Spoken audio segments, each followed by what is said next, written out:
freedom of jail, clips inserted, a baby's being born, same time a man is murdered, the beginning and end. As far as rap goes, it's only natural. I explain my plateau and also what defines my name. First it was nasty, but time has changed. Ask me now, I'm the artist. For hardcore, my signs of pain. Oh my goodness. I was listening to I Am album earlier. That's what we doing? Though that verse is Mark, I don't know what Beans were talking about when he was shitting on that beat that Premier made when he was dissing Nas on Nas's Light, but that verse goes crazy. That verse is better than anything Eminem would drop. Anyhow, yo. Wow. Okay. Yo, we out here. Yo, this is Sean. I am back with my guys. Dre, what it do, my homie? What's happening, homie? Yo. Wait a minute, hold on. I can't even hear the full. So what now? Wait a minute, go say that again. I said Mercer rocking that 49 and stuff, man. I thought we done got past that by now, man. Niggas NFL season, what the fuck are you talking about? Why you ain't rocking your sorry ass cowgirl shit? Whoa. Whack. Mer, we live. Huh? We live. We live? Oh, yeah. What just happened? Oh, my bad. No, we didn't say the Buffalo Bills or Carolina or Seattle.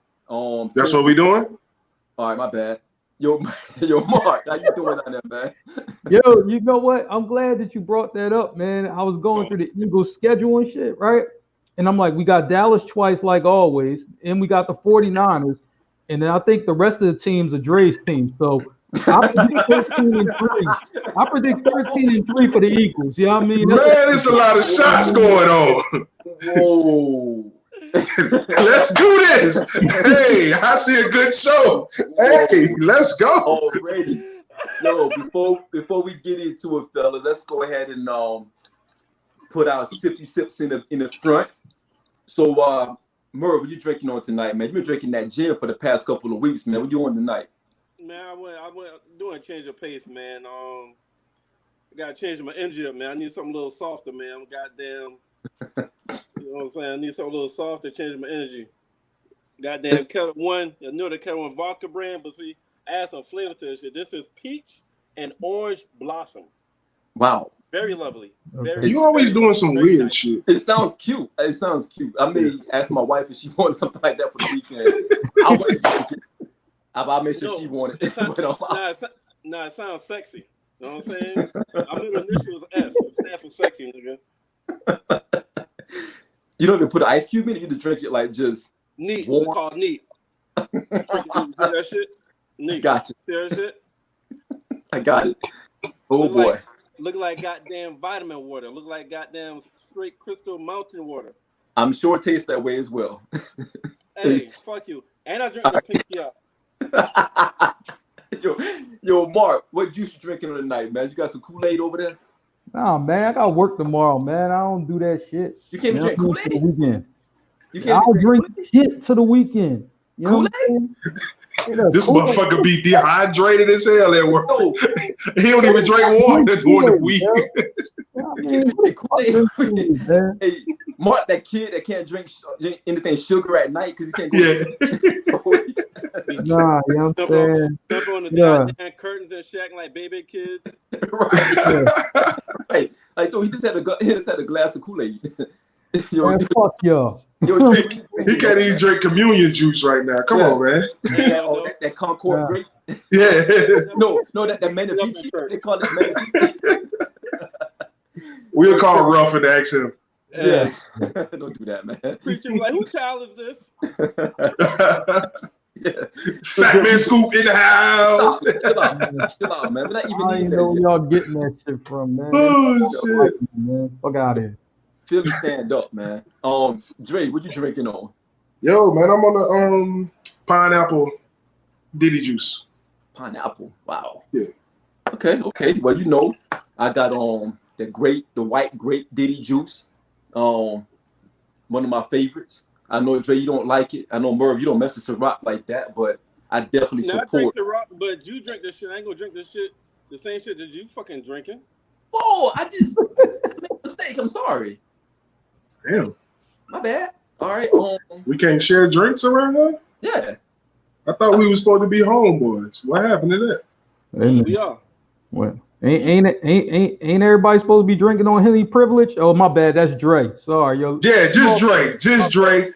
Hey, I have not. I've gotten one payment. Okay. And so I'm waiting on the other before I go and get my bottles. Okay. But when you see me next week, I'm gonna have 2 bottles of privilege right here, courtesy of the LA Lakers and Merv and Stacks. The Georgetown Detroit Pistons. Detroit Pistons. I'm a Pistons. Yo, we hey, Detroit listen. Pistons. We got our own we got our own low budget Shannon Sharp over here, man. So we good. Hey, I can stick my tongue out and just talk like that all night, and we be good for real. I got that hand dog. Yo, raise your glass, man. Let's toast to a good pod tonight, fellas. Yeah, you don't have a fake glass you could pick up, Mark? Shit. No, man. You know what I'm saying? Look, man. You I do me, man. I do me. That's it. Everybody should know that, man. I do me. You a Merv buzzkill, Drake dog. to a successful Yo, show. fuck out of here. Know that. Salute. Yo, so Merv, we talked about this album earlier in the week. We're going to do our retro review of an album. Merv want to bring one of his partners on a podcast tonight to give his thoughts on the album re-review. So we want to bring my homie Jay in. Now he's a family member now of the Guys Podcast. What it do, Jay? What's happening, Jay? Hey, shit, chilling. Where you coming from now, man? Where you live from right now, man? I'm in Columbia, man. Well, Blythewood, technically. Blythewood. Yeah. And we got shooters in Blythewood? Nah, ain't no shooters. Oh, I stayed on Clemson Road. Ain't no shooters on. Yo, we getting money out in Blythewood? Hey, we safe. Yo, we getting money out in Blythewood? We very safe out here. Yes, sir. Yes, sir. So, Jay, tell us, man, what made you want to hop on here, man, and spar with these guys, man? So, I just recently started checking you guys' podcast out. I know Sean liked to call it the pod. He said it has advanced to the pod. Yeah. And y'all be beating my boy Merv up pretty bad, man. Wait, so you just don't join so you can defend Merv? No. You Captain Saber, ho? So, Nope. So it's coming out right now. It's coming out. So Shit. Merv was like, musically, y'all lean very heavy north, like New York rap. Who we talking about? Now, Dre, you got versatility. I will say that. But as a group, y'all lean very heavy north. Blame Sean for that. Okay. And I'm very, very southern. So even though I'm from Detroit, since you so southern, the #1 southern album of all time is. Oh Lord. What is it? Let me get back to you on that one. Whoa, hold up. Whoa. You Nigga! Another one. Another one. That should ring off like that. You so southern. Hey, nobody in Merv's camp can join anymore. That's it. Yo, We done. they can't put together a list for nothing. Yo, you so if you so southern, you should be like bam, bam, bam. Like We still waiting on Stacks top 5. Yeah, that was like 3 weeks ago. He wrote it on a piece of paper. He like at #2 right now. It's like, yo, so Jay, you want to defend Merv's honor tonight, man? Nah, I just want to add a different perspective to the musical. Goddamn, The Last Samurai with goddamn Tom Cruise and shit. He just repeating what Jay said. My bad, man. That's what Jay said. That's what Jay said. Jay said I got to come on here and defend my Not what Jay Merv's said. honor. He said, yo. Jay say I gotta defend my bottom bitch. Put your hands on the steering wheel.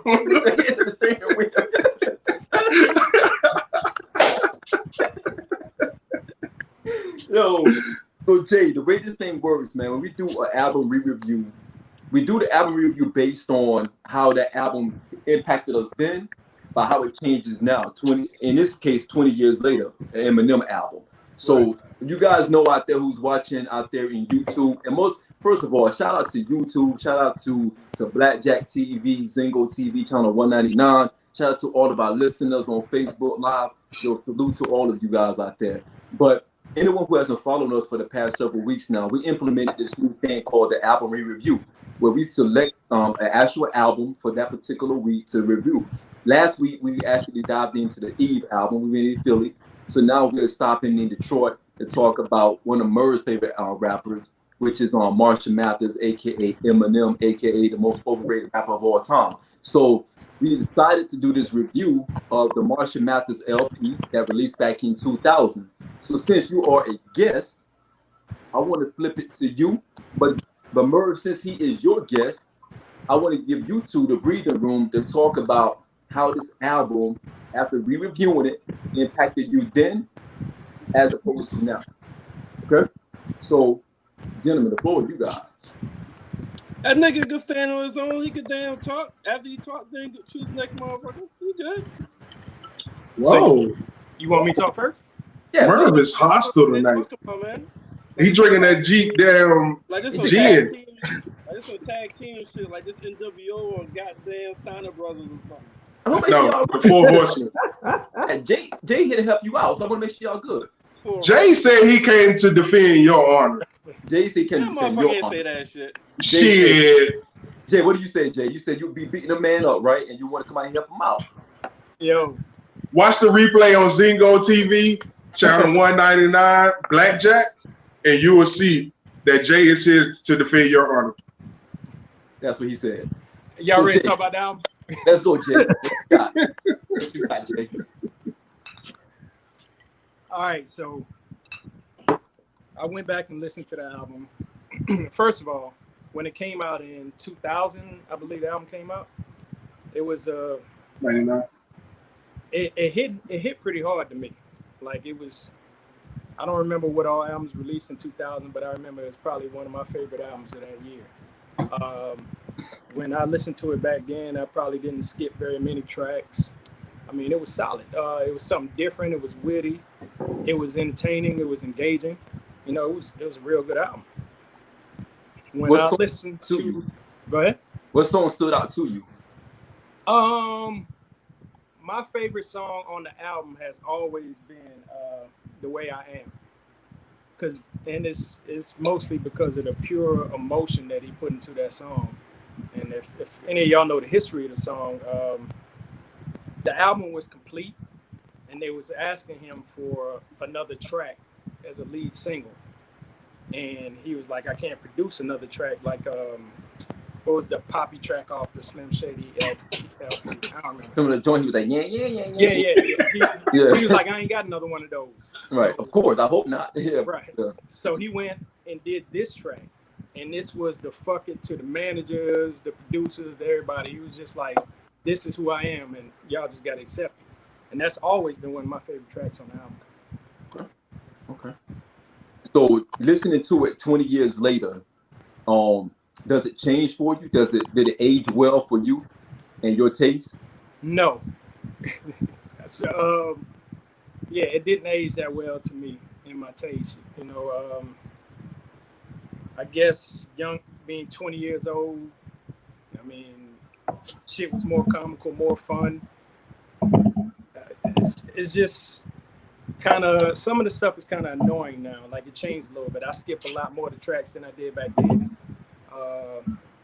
Like the little poppy stuff that I could tolerate then, I can't really tolerate now. And Right. I don't know. I guess it comes with being grown as a man. Absolutely. And that's a good retrospect. I'm gonna pause on that. I'm gonna switch to Merv real quick. So Merv, what are your thoughts on the album after you listen to it again?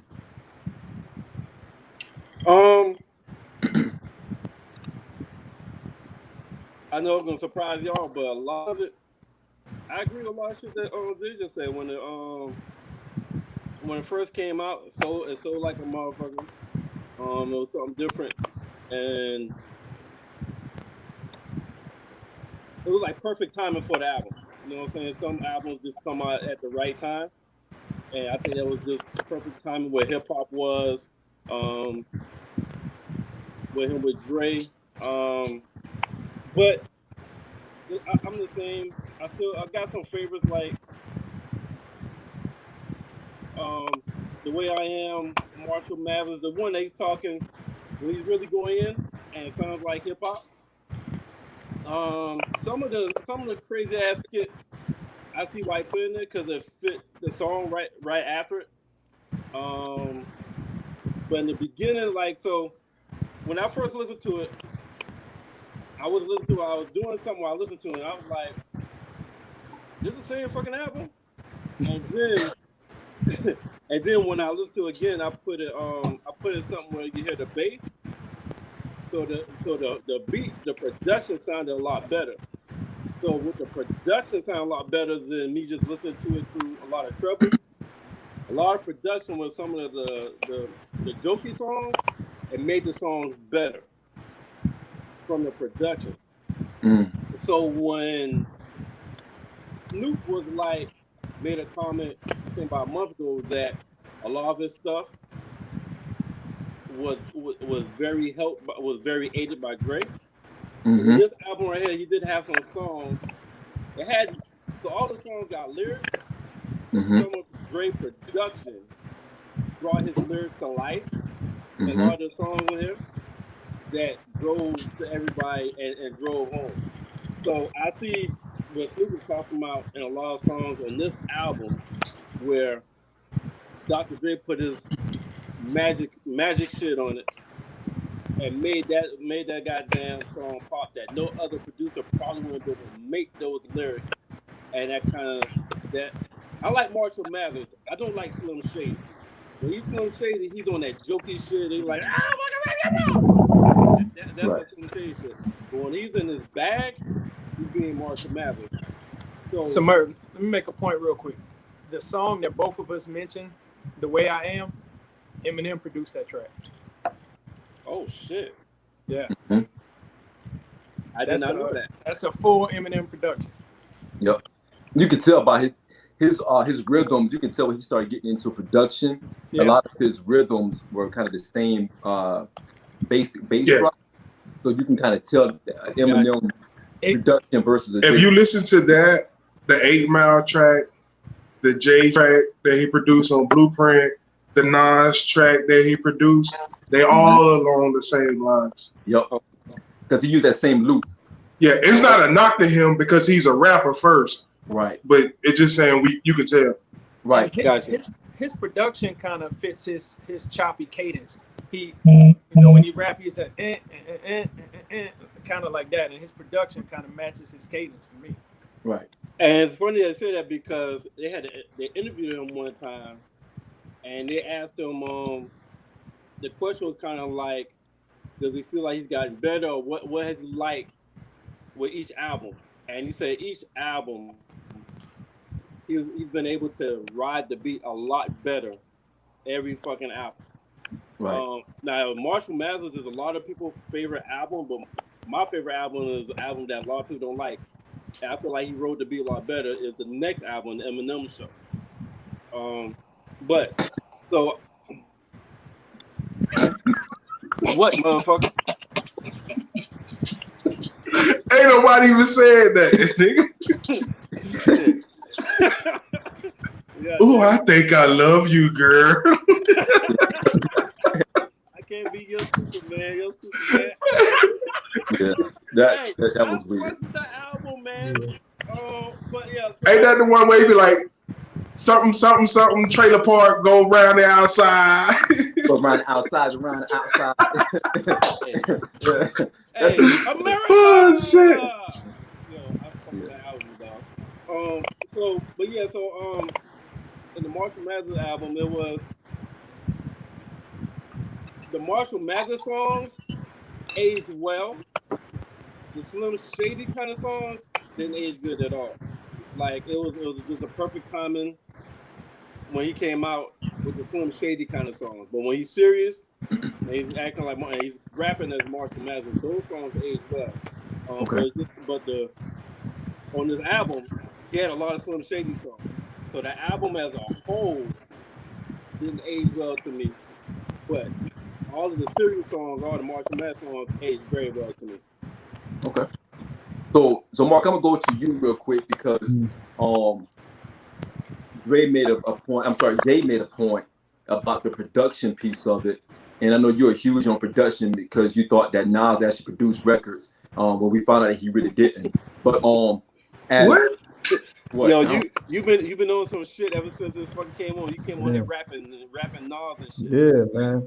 You know, This is not the Nas fan show. Oh, Okay?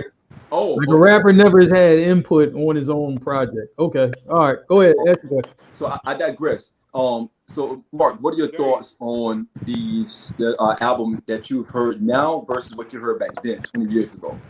I would say, like, you know, I liked it more then because it was something different, right? You know, I only can speak for where I am. I was between Philly and Miami, you know, at that time, right? And Philly was more gritty, you know what I'm saying, with state property and shit like that, right? And then Miami, you know, was more Trick Daddy and all of that. So, you know, heavy Miami bass and that slip and slide movement, right? But when you heard Eminem, it was just something you never heard before. It was just different. So you're just like, okay, it's different. This guy, you know, he's rapping. He's rapping kind of fast. You know, lyrically, like some of it, you're just like, I don't really know the subject matter too well. But you know, he's flowing. You know when he's flowing, right? Now, so I'm just like, okay, I appreciated them more than now. But one thing is that I would say now though, when he got serious on records, right? On his, you know, when it wasn't the jokey type stuff, right? A lot of those issues, you know, you have kids going through today, where you can actually go back and be like, yeah, you know, it's kids going through that today. So I'm just like, I think lyrically, you know, like the more serious stuff, like you can translate it into like, yo, you know, these are issues that happen now. So I'm just like, I'll give it some credit with the serious stuff, right? Production, it was just different, you know, and I think Eminem needed that. You know, he couldn't just have a funk album that Dr. Dre, you know, would usually do with all the Death Row shit, a gritty album with all the NWA shit. You know what I'm saying? Even though, you know, he's got busy on those kind of beats before, right? You couldn't give him an album like that because he would lose his sound.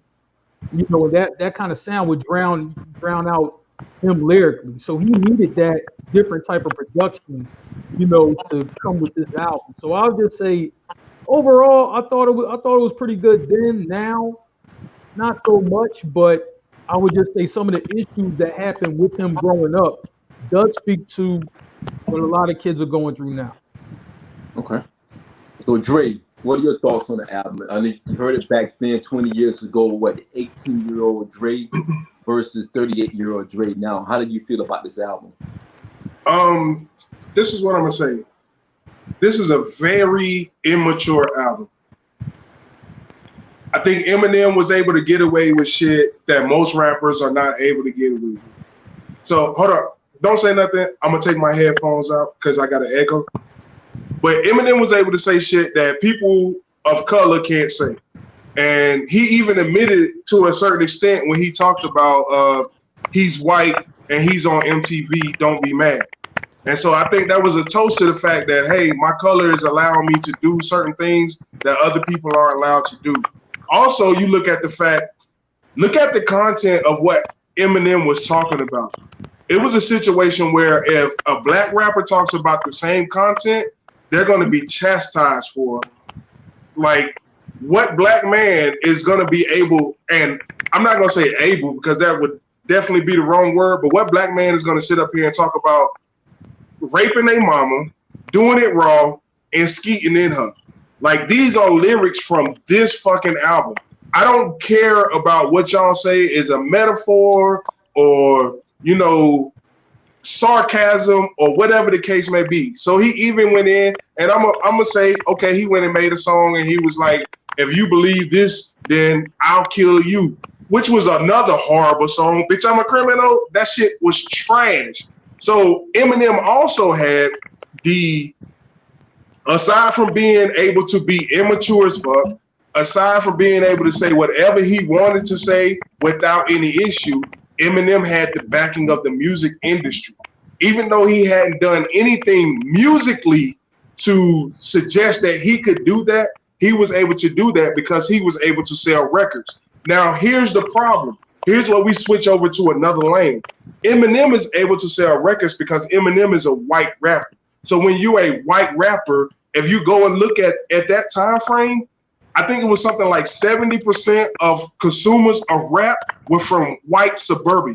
So when you do that, of course, the first thing you're going to do is you're going to buy someone who looks like you. That's the only reason Bubba Sparks was able to sell the 500,000 copies that he was able to sell, because he looked like suburbia America. So Eminem also had that factor on his side. And I think that is what created the lane that we have today, where you have rappers. My favorite rapper, he says Eminem is one of the greats. I totally disagree with him. But it's not only Red, man. You hear it from the likes of Dre. You hear it from the likes of fucking, I want to say Nas said it. Don't disrespect me if I'm wrong, but I do believe that Nas said it. You hear it from the likes of Beanie Siegel. But now you got people starting to finally be like, you know what? M is not that great. And it started with Snoop, and I'm going with it. This album showed me how trash Eminem really was. This album was weak, and that's at best. If Double XL gave him a fucking I don't know what the rating was they gave him, but whatever the fuck they gave him in order to make him want to put them in a song, he deserved that shit. The only song that I really actually like is The Way I Am and Marshall Mathers. Other than that, Eminem is subpar. Eminem is a fucking product of being white. I don't care what nobody said. I am not a racist. Everybody knows me, knows I'm not a racist, but I'm going to speak real facts. Eminem is the product of being white, and he had extra advantages that other folks do not get. That is why you see people who can rival Eminem lyrically and has done it on albums, such as Big Sean. Big Sean will never be as big as Eminem, but when they got together, he outshined them. That's why you have people like Royce da 5'9". Royce da 5'9" will kill Eminem lyrically, but when they get together, he doesn't get that love. Nope. They ain't going my guy from what is it? D12 Proof. He outshines Eminem every time they stepped on the mic together, but Proof will never get that love because he's next to Eminem. And so that's all I got to say on it. The shit gets 2.5 flames for me. Damn. Nigga, when we talk about, let me ask you a question.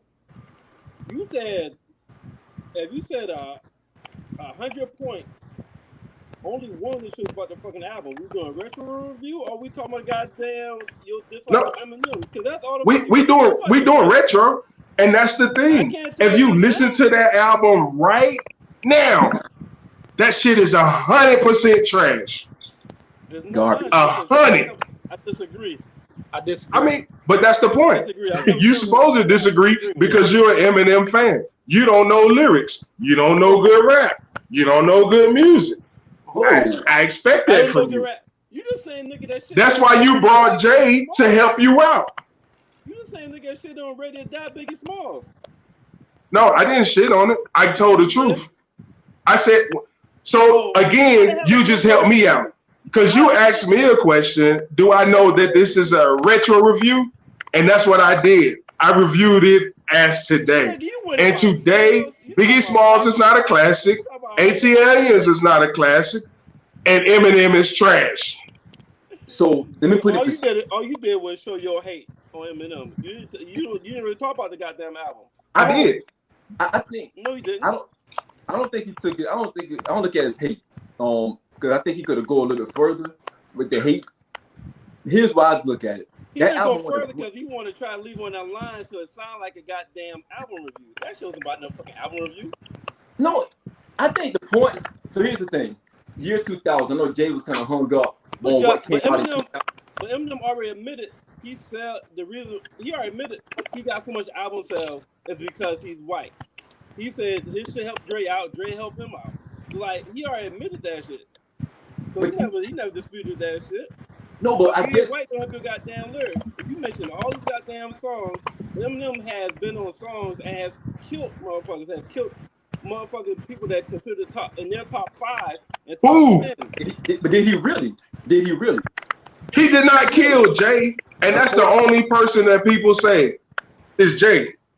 Yo, even Sean Man the Game even said when he was going at fucking G Unit. Sean has said G Unit was destroyed by the game. The game said himself in an interview, he went after everybody except Eminem. He said Eminem Is the was game a one person lyricist? you don't fucking go after. Is the game is anyone top 15? But Merv, I think. No, people think Game can rap, yo. You know what I'm saying? I've heard this all over the country. But looking back at a hindsight, right? If you think about the fact that, so let me break it down like this. In 2000, Eminem won a Grammy for this album. Jay, do you think this album is Grammy worthy? Today, no.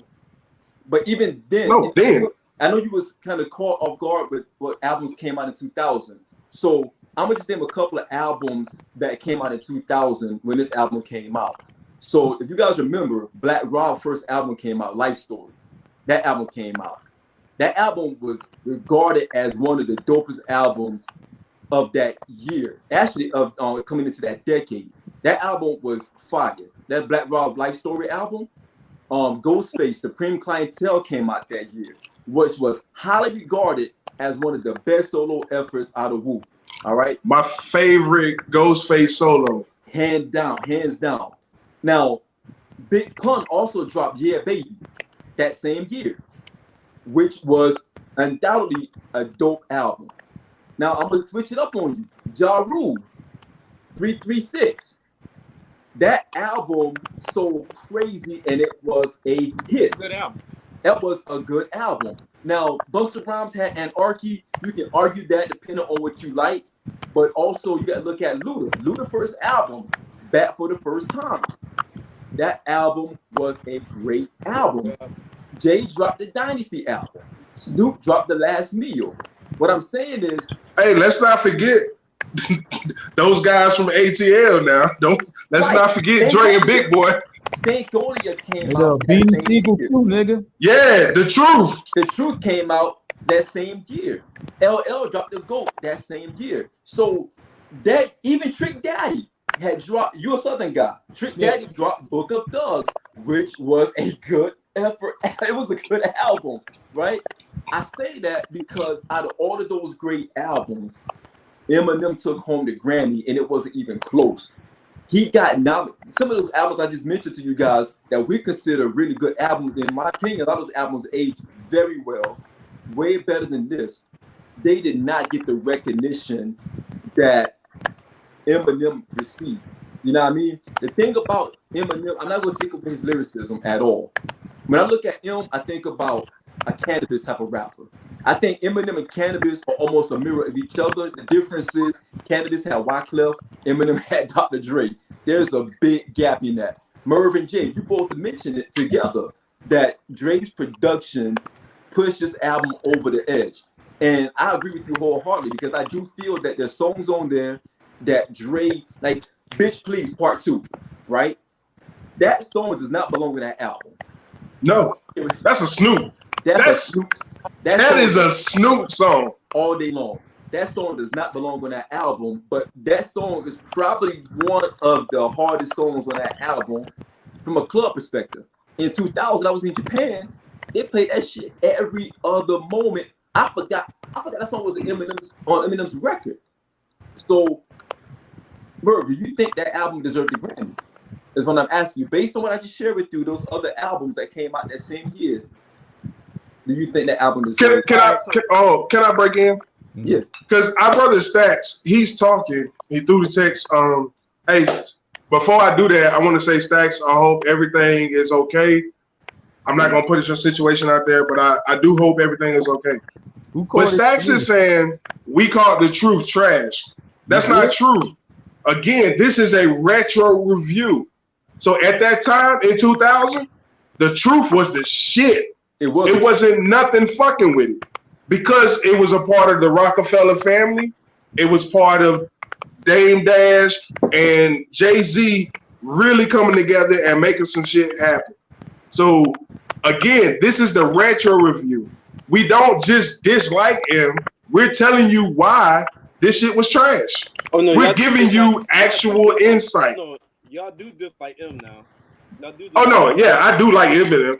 I dislike him. He's trash. I think he's overrated. I do think he's overrated. So I thought his album was like okay, like I didn't think it was great and I didn't think it was trash. Like what I mean, if you going back to then, no, because I'm just like bitch please, the way I am, stand, shit like that.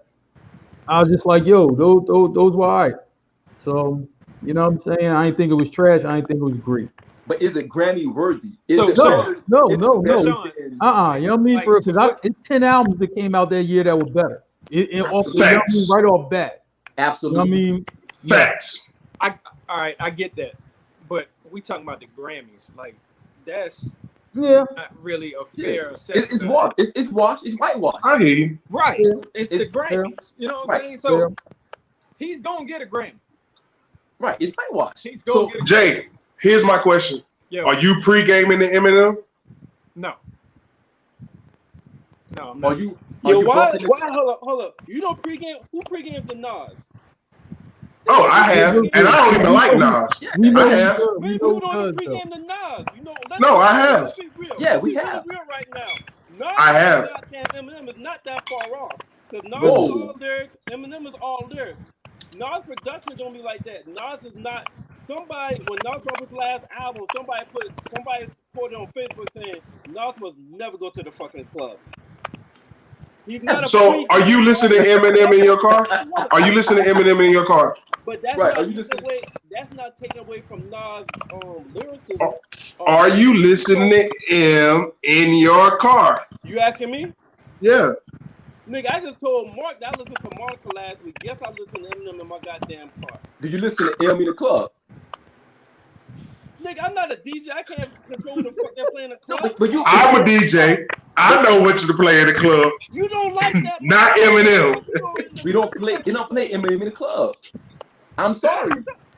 What? Listen, no, because I'm not above playing shit I don't like. Remember last week I said I hate that DMX song. Y'all gonna make me lose my You mind, play, but I will play that because that shit is gonna get love on the dance floor. yo, I promise you only got probably 2 Nas songs that you play in a club too. Nas is not a club rapper. No, Nas is not No, a he's not. DJ person. but I promise you, Uchiwali is gonna hit harder than any Eminem song. Any Eminem song. This is my point. Nas is fucking great. All right. But the argument when somebody asks, oh, do you pregame the Eminem? Is fucking weak. Because there's a No. lot of great artists that you don't fucking pregame. You don't pregame That's- the Nas. That's fine. That's what I'm saying. Do you listen to Eminem in the car? What? I hear you. Do you listen to Eminem in the car? Nigga, how many times you gonna ask me that question? I don't know any other language except English. I don't know how to answer in Spanish, Japanese, Chinese, or woo-ha. So again, I say yes. You want me Google to say yes in another language? Nah. It's not just for you. It's for everybody. I want to know, is anybody, Mark gave it what we would call a fair assessment because you would say me and Sean is all the way on the left and you are all the way on the right. Mark, do you listen to Eminem in the car? His songs or features? No, his song. His songs. His No. albums. No. No. Y'all listen to no. somebody. Hold up. Y'all listen to somebody that brings everything back to Philly. I give him $50 if next week he don't say no. He never say a Philly word or connect anything to Philly. He can't do it. There you Y'all go. ask me about Look, Eminem. If look, Eminem we was don't- from look. Philly, what? Merv, we If don't Eminem listen to was from Philly, look. Yo. He been the greatest rap. He been Em- top 5 rapper in Mark Merv. catalog. If Eminem was from Philly, and y'all Merv. really No, ask you me know what that. I'm saying? I'm like, bro, he's just. M is not that. He's not that way. I'm sorry. I'm like, look, man. Now the features he was on, I'll still listen to those. You know what I'm saying? I'm good. No, I mean, I'm shoot, good. he was on the record. Y'all mean Dr. Dre did with Nas and T.I. topless. I'm like, yeah, that still get play. Yeah, we don't listen to his Hot. verse though. Dead wrong. You know what I mean? The one he did with Biggie, that was hot. You know what I'm saying? In the Drake joint, you know what I mean, on LeBron James movie or whatever, I like that shit too. Yeah, you know what I mean? I'll play all that shit, no problem. This shit don't get airplay for us. That's All I'm it's saying is, not. I don't think M is. Look, I'm not saying M is a whack rapper. I cannot say that. No. I think M is lyrical. I don't think you can put and Merv, with all due respect, you can't put M in that comparison to Nas. M cannot make an Illmatic. M cannot make a It Was Written. M is not that. He's not that introspective when it comes to his music. That's not what he do. Wait, M does well at what he do. What Dre put in front of him and said, okay, this is the direction for this album. That's what he do, right? And that's okay. What he do is okay. M is borderline. He's like that pop. He's that pop rap artist. It's more pop driven than true rap. He can rap though. When M gets in that bag, when he's actually rapping, he can actually spit. But you're talking about the album itself. And I'm going back to Marshall Mathers' album. That album is more pop than hip hop. And I can say the songs that are hip hop driven, it feel like it doesn't fit that album. Bitch Please does not fit the theme of that album. All of M albums are disjointed. What I mean by that, they do not flow well. They do not start from the beginning and end the right way. There's a lot of disjointment going into that album. You can't compare that to it was written or Illmatic. Hell, you cannot compare that to an I Am album. All I'm saying is, Dr. Dre, without Dr. Dre, we wouldn't be talking about this shit. We would not even be mentioning Eminem in no category without Dr. Dre. That's all I'm saying. I know it hurts. I know it hurts. Man, shut the hell up. I know it do. Dr. Dre don't write his rhymes. What the fuck is going on with Dre? Dr. Dre didn't write Eminem rhymes, man. No, he did, but he did the production. So Mark, back to your point, Dr. Dre is an engineer, A&R, and he produces. He produced the stems. He's giving M the lane. This is where I need you to go. This is what I need you to do. Write this beat. I'm gonna say like this. I think his Eminem's album, it spoke more to Dr. Dre as a producer to be able to change lanes. Like, because I don't think a lot of people thought he could do that. He could go from the gritty sound of NWA to the funk sound of Death Row, all them Death Row records, right? And then to get the M to do something completely different. I don't think people there thought he had it in him, and he did. I agree. I think Jay got one more comment. He has to come back on. I think did he fall off? Yeah. Yeah, I don't know what happened. He has to bring him back on. He must got something to say. I think him and Dre fell off. Yeah. Dre, you good? One second. Dre, we can't hear you.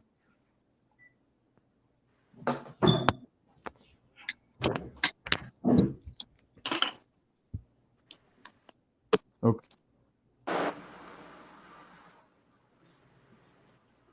All right, we good? You all good? Dre. Okay.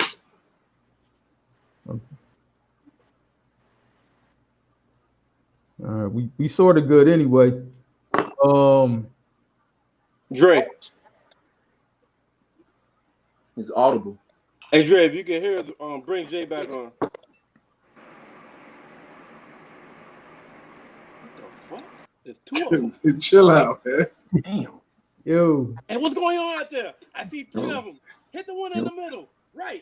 Hit the one in the middle. Sorry about that, guys. Welcome back to the shit show. Dre, can you get Jay back on? Bring Jay back. Is Jay ready? He's ready. Yeah, he just. All right, let's go. Okay. Y'all remember Rocky?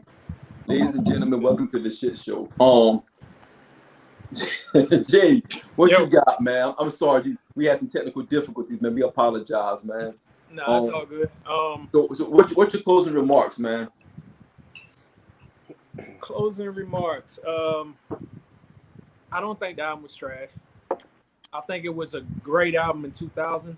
I think it's a decent album now. It didn't age very well to me, but so it's trash. Huh? Nah. I'm listening to you guys' critiques, and y'all listen to music from a different place.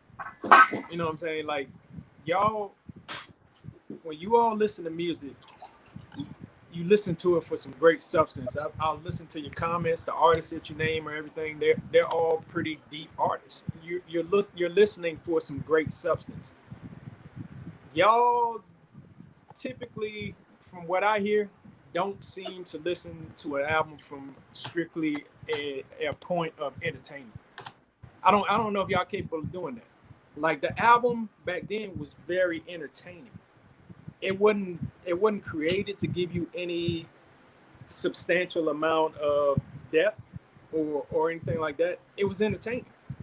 So can I ask you a question? I'm interrupt. I'm sorry. Yeah, go ahead. Is there any story that he told that you could vision as a movie and be entertaining? Like, could you see someone going in and raping their mama? And that shit is like, Oh my damn, God. that was a Stan good was on movie. this album. Huh? Stan was on this album, It was. Yeah. and that could be a movie. You think so? Yeah. Hold Well, on. Nigga, they've actually made movies about about that. You know what I'm saying? Not Eminem's story personally, but you know, like the Craze Obsessed fan and all. Yeah, The they Bodyguard. No, I said, was it? Okay. I'm gonna shut up. All right, Sean, go ahead. I mean, my bad, Jay. Go ahead, finish. I'm gonna shut up, Sean. But yeah, I don't like.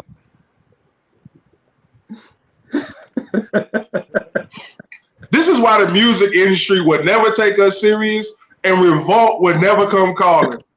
Because we can't critique music properly. Like, Nigga, I don't. Eminem is trash, nigga. Plain and simple. I don't give a fuck.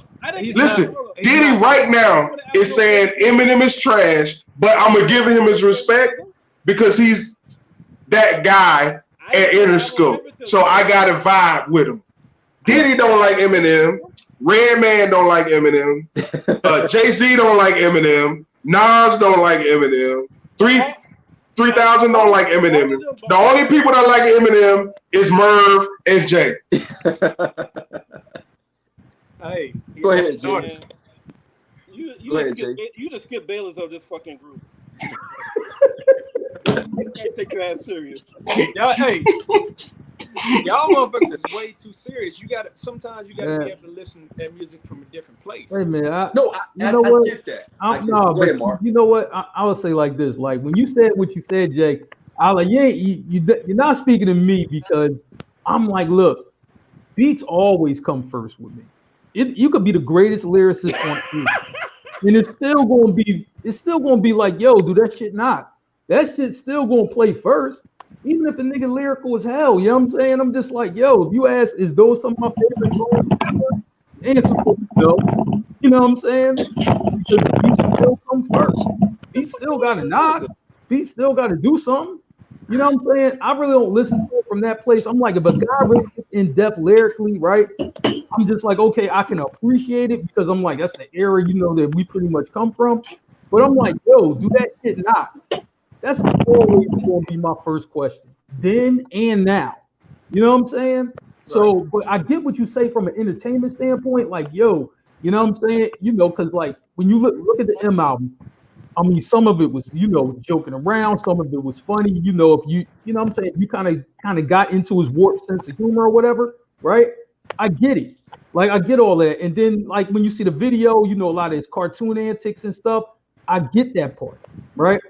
I'm just like, now that part really ain't moved me none. I was just like, all right, nigga, rap. You know what I'm saying? Like, I don't care who you clowning. Like, rap, nigga, rap. You know what I'm saying? So, Right. I'm just like that part of Eminem and what he did. I didn't really care for it too much, but a lot of people like it though. So I'm like, I won't shit on that because I'm just like, it just ain't really my thing. But the stuff, you know, where he went serious, I'm like, cool. And anytime he was on a beat that I thought like, yo, this shit not, I was like, I thought he did his thing, you know, not so much for this album, but I'm just like, yo, you know, when you heard him on Dead Wrong with Biggie Smalls, you heard him on Topless with Nas and T.I., you know what I'm saying? You heard him on the Drake record with Lil Wayne and all them. I'm like, M did his thing. You know what I'm saying? I wish over his career, he would have made more songs like that and had that type of production behind them instead of some of the silly antics that he did. And I would have appreciated him more. So all I'm saying is, about it. That's all I'm saying. You can't discredit him as a rapper. Like, no, you know what I mean? He can rap. He can rap. He's witty. Yeah. He can rap. The thing and he is, came from the battle scene, so I'm just I like, yo, I got feel it. like he's being judged because he's not saying shit that y'all want to hear. I don't, you know, Jay. Isn't that part of music though? I'm gonna jump in on that because I'm a hip hop fan. I don't care where it's from, what it's about. I love hip hop. I'm very different from Mark because I like production. Production grabs my attention more than anything else, of course. But I'm more about the lyrics, the wordplay, what hip hop really represents. Because back in the day when hip hop first came about, when you start getting into the early 80s, they didn't have this great production. Almost every song back then kind of had the same kind of beat. You had the boom, clap, boom, boom, boom, clap, boom, you know, and people, they were spitting on it, right? But you had some of your best lyricists during that era as well. So I come from the B-boy era where, you know, you get in that cipher and you spit. Whoever had the best wordplay, who had the best bars, they came through. Now you say that the whole thing about the it's not entertaining. I'm a Redman fan. Redman is entertaining. I'm a Busta Rhymes fan. Busta Rhymes is entertaining. Very, Talking about very. of probably the most entertaining rappers that will give you a visual of entertainment. You go back and listen to Redman albums where he had a Superman Lover series. Go back and listen. Superman Lover. It grabs you and brings you in. You go back and listen to Busta Rhymes. His music, it grabs you and brings you in because from an entertainment perspective. All I'm saying is, I'm not shitting on M. I always felt that M was overrated because I felt like the Grammys he received, the 5 mics, and all this other bullshit that they gave him, because I think they gave it to him just because I never looked at him as a legit B-boy hip-hop artist. I looked at him as more of a pop guy. And even now I said it in the rhyme, like rappers battling non-rappers, because he started battling these NSYNC dudes and Backstreet Boys and all that bullshit. And we lauded him for that. We call him like the greatest because he was actually getting in Britney Spears' ass lyrically. You know what I mean? So I never respected that. I thought that where the hip hop would come from, you got to be able to display not only wordplay and lyricism, but you got to put together a coherent album where not only, if we don't even understand where you're coming from, because Dre from Charlotte, I'm sure he do not understand what Redman is talking about in Newark, New Jersey, but that's his favorite rapper. With Murray coming from Georgetown, I'm sure he doesn't understand what Jay is talking about in Brooklyn. He never been to Brooklyn like that in Marcy Projects during that era. So that music, we gravitate. Mark is a bit different because Martin lived in the heart of Philly. So anything Philly associated, he may have lived that, seen it, breathed it, and it's all him. So you being a guy from Ridgeland, I don't know how you can connect the dots of an M album and still feel like it's entertaining versus it's something that can resonate with you. Music resonates with us. Music is like a soundtrack to my life. Certain songs that I can play, it takes me back to that area. It's like a nostalgia show. You know what I mean? Nothing Eminem plays take me back to a place where I'm like, damn, I really feel that. I'm back in that nostalgia. That's all I'm saying, bro. So, like, I do music, like really old school band geek, all that. Like, I'm really into music, and I can appreciate all different types of music. Anybody that knows me musically has heard me say that music is supposed to be felt and not heard. Now, Eminem's album, I mean, like I said, it didn't age well, but at that time, at 20 years old, it entertained me. It addressed a lot of social issues. He said some shit then that people wasn't openly saying. He was able to say those things probably because he was white. Like, he definitely get Me Too'd and the Alphabet Gang will be all over him right now. But he did some things that was entertaining, and that evoked a feeling in me. Like, with all music, if you just listening to it to me, it's not great. It has to evoke a feeling. It has to make you feel something. Absolutely. And that album made me feel something in 2000. Not so much now in 2020. Right. But in 2000 it did. And I just can't shit on it, man. I can't. So Dre asked a question when he was like, when you listen to Eminem, can you make a story? Any of those songs, can you make a story? So I'm a little different. I'm lyricist. Production, if you get production plus lyrics, then yo, fucking great.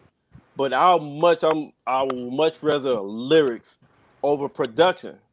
And I'm not the type to listen to the kind of lyrics that a lot of people. So I hear a lot of people say, "Well, I can't relate to Eminem," or the shit they say, like when Jay talking about raping his mama, he talking about pills and shit like that.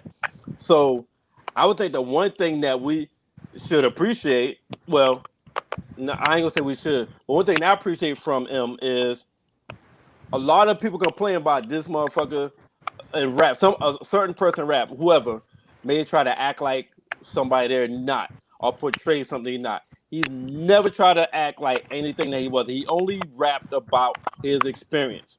And everybody that's a rapper should rap about the experience of what they're going through. That and sometimes it feels like he gets penalized. It appears sometimes that he gets penalized because the kind of shit that he grew up with. He raps about that. You know, yeah, we can't hear you, Dre. So a lot of Eminem. So he was raping his mama. Yo, DMX said, "I fuck a corpse." That's a dead body. He did. Do you remember that? But DMX was on crack though. So do you remember that? That makes sense. He was on crack. Eminem was on drugs too. What do you think relapse and recovery is about? What the fuck are y'all talking about? So He had a drug problem too. My only thing is my point is I listen to lyrics. All right, so it don't have to be lyrics that I can relate to because I can't relate to a motherfucker in the street. I ain't grew up in the street. I can relate to drug rap. I didn't sell no drugs. I wasn't a street nigga. But if you can goddamn rap about drugs, or if you can rap about street, or you can rap about money, or you can rap about bitches, or you can rap about getting pussy, or if you can rap about, and you can make that motherfucker use wordplay and sound motherfucking good in a lyrical way, a creative way, I fuck with you. No matter what the fucking content is, if you can rap and make that shit sound creative, I fuck with you. That's just me.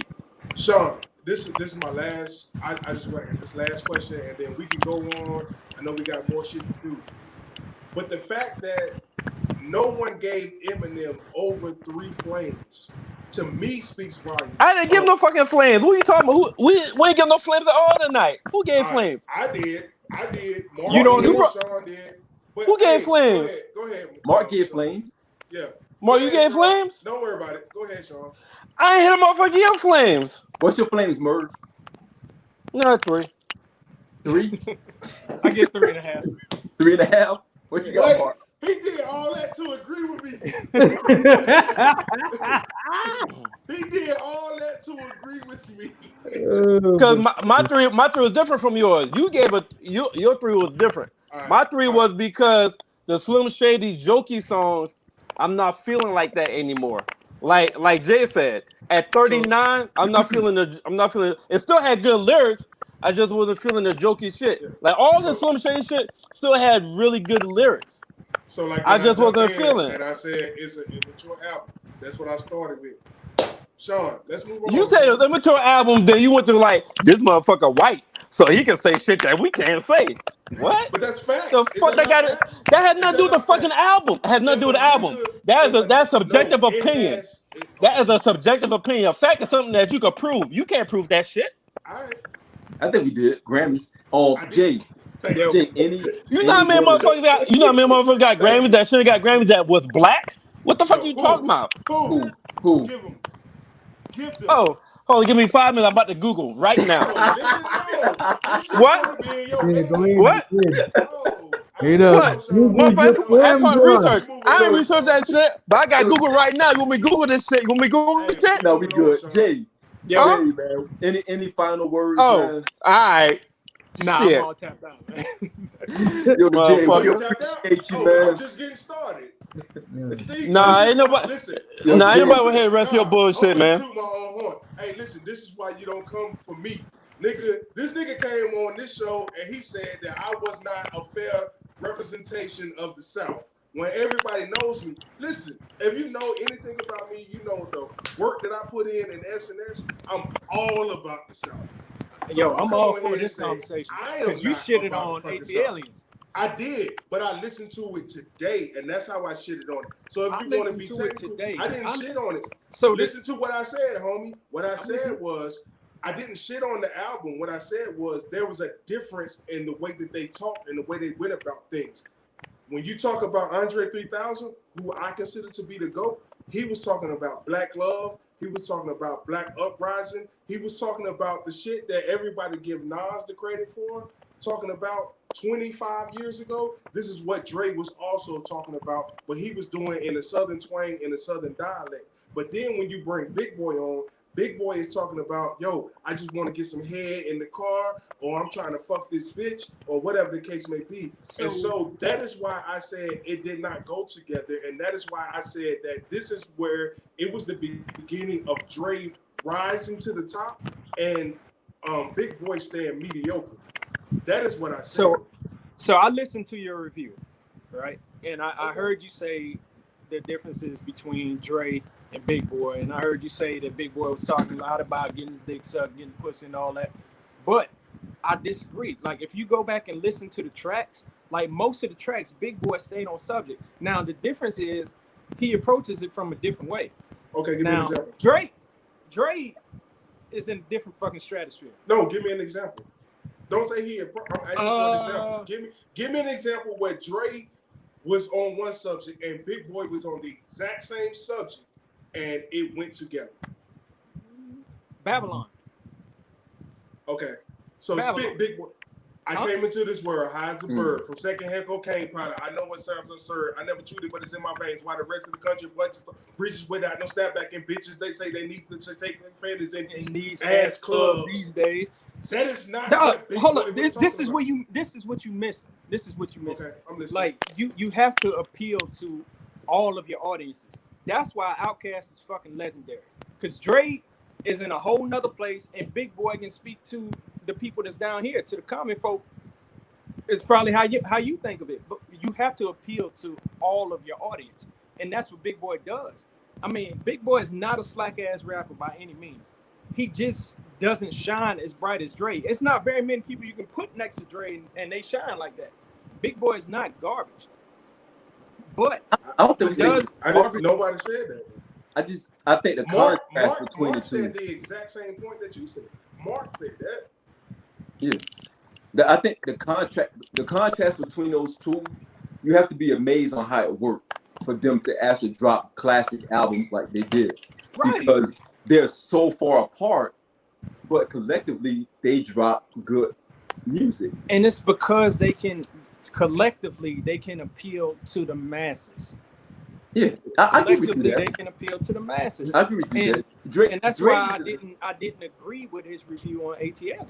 That is why. Like Dre, you said repeatedly that the album wasn't as good because of Big Boy. I think that's what makes the album good.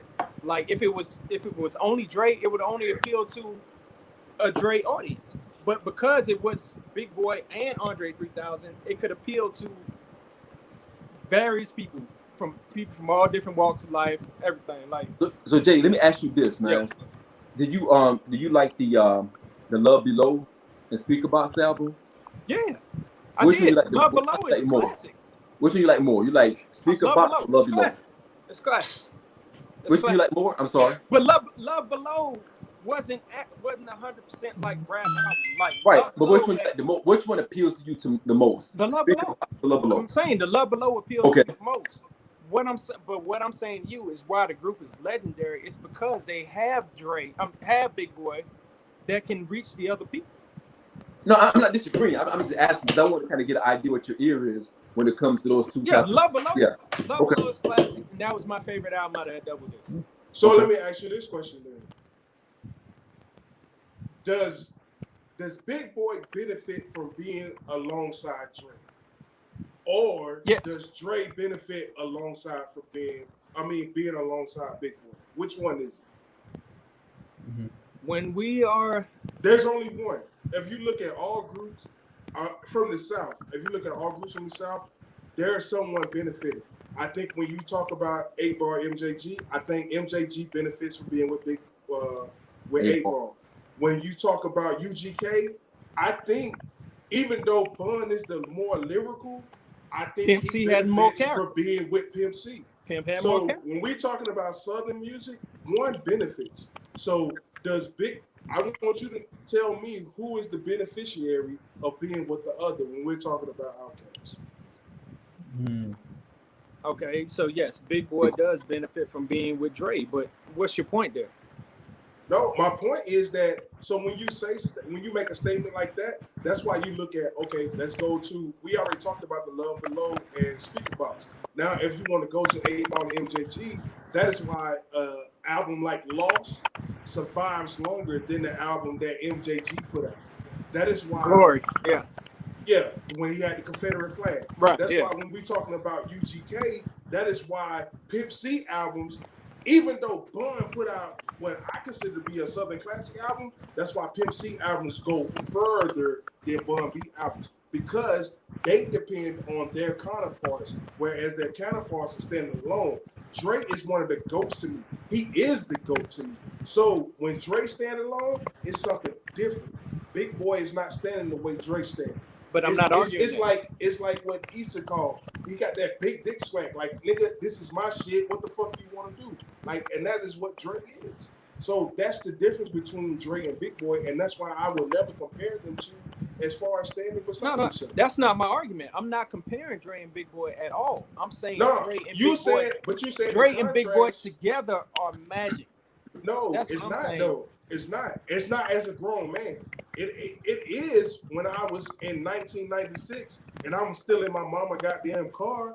Yes, because you know what I was doing? I wasn't listening to Dre at the time. I'm listening to Big Boy talking about how he's swinging and how about he trying to get these hoes. So that's the difference. Now I'm a grown man. So now as a grown man, and I can go all the way back to 96 and AT Aliens, and I can listen to the shit that Andre was telling me. Andre was telling me, nah, we ain't gonna call her bitches and pros. We gonna call her queen things. That's the type of shit that Andre was on. So let me tell you this. Difference. Let me tell you this. I'm a grown man now. I'm in a different place. I grew up in Ridgeland, South Carolina, right? It's still people in Ridgeland, South Carolina that's worrying every day about candy paint, rims, fucking bitches, and all that shit, and they grown.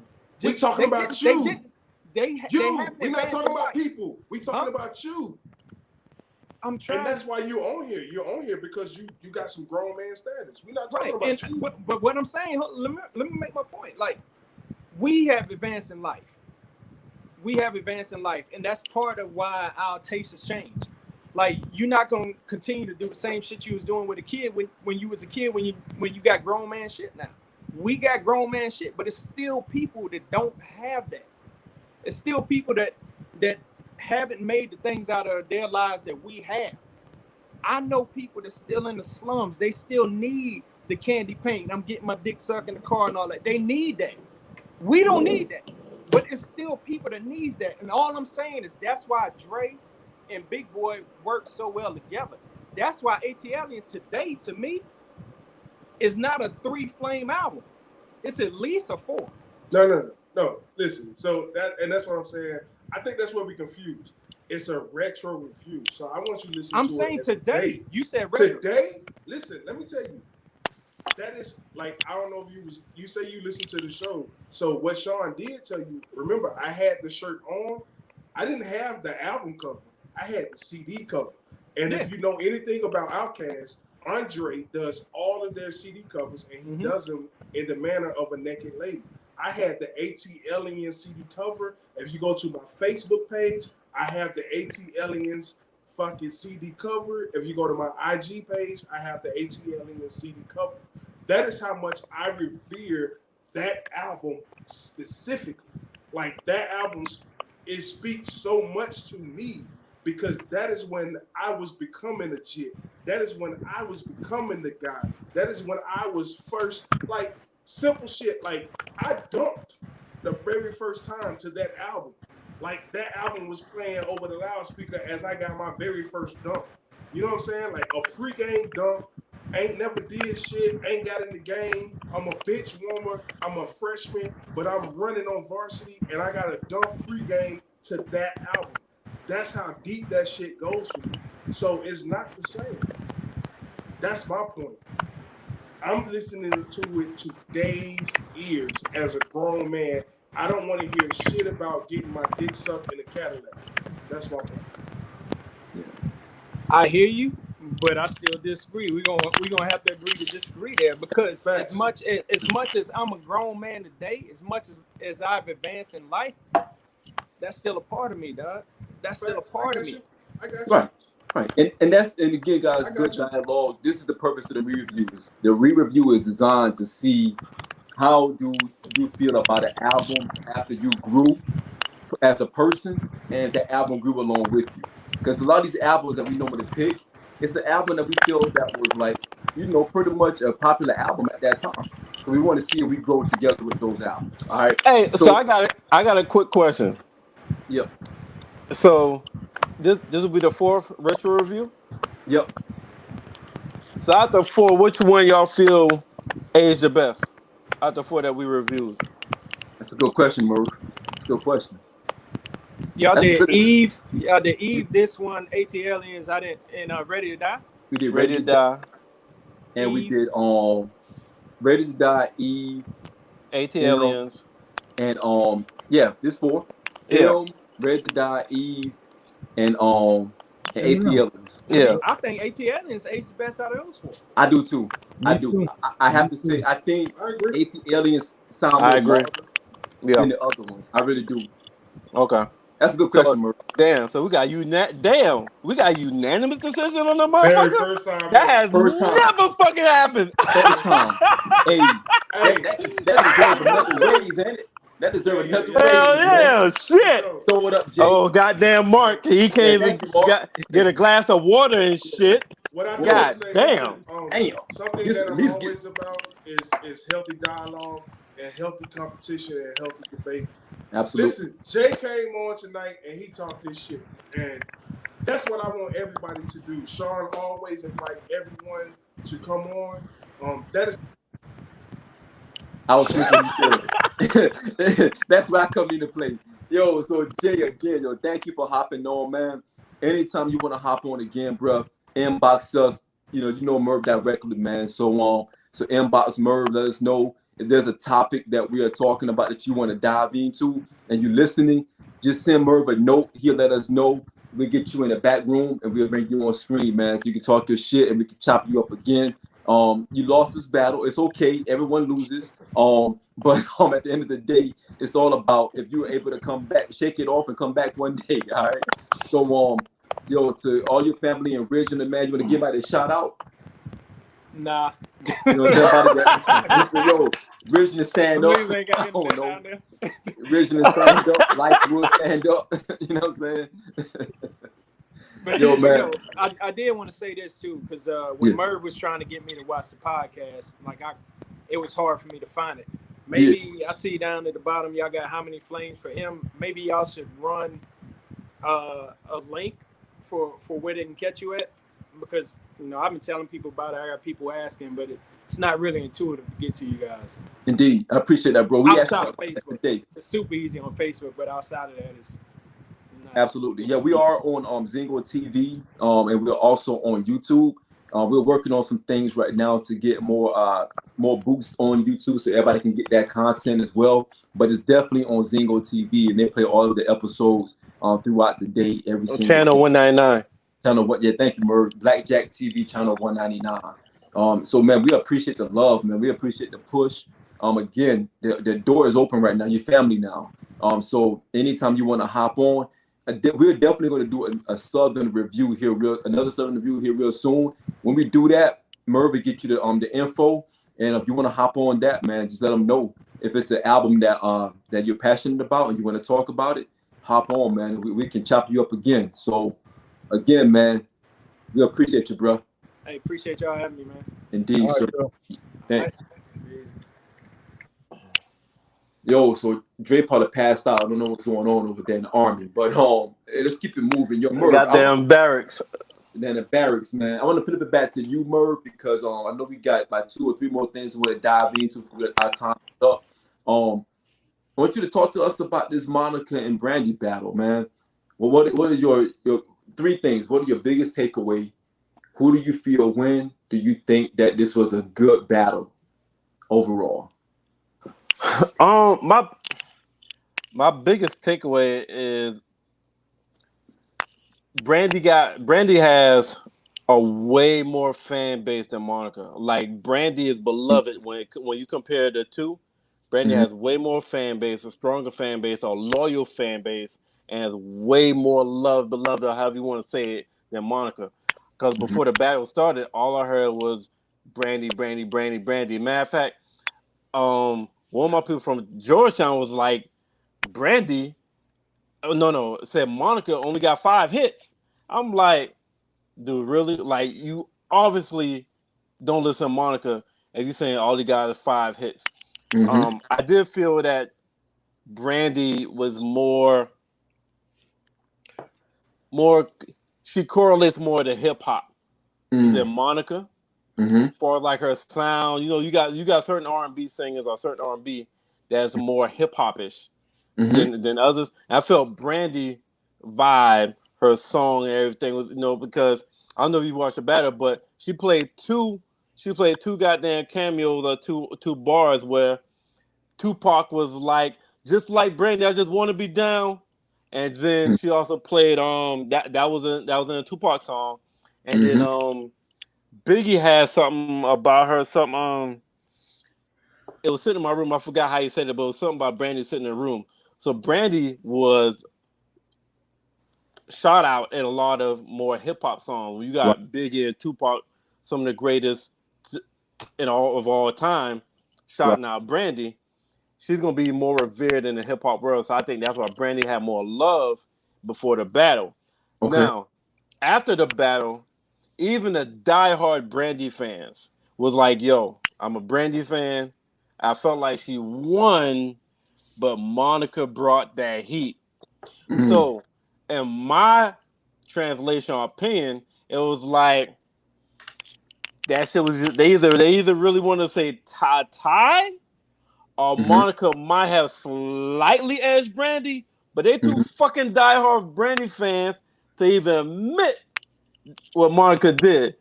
So they're just like, yo, I'm a Brandy fan, but damn, Monica brought that heat. But in my opinion, Monica won.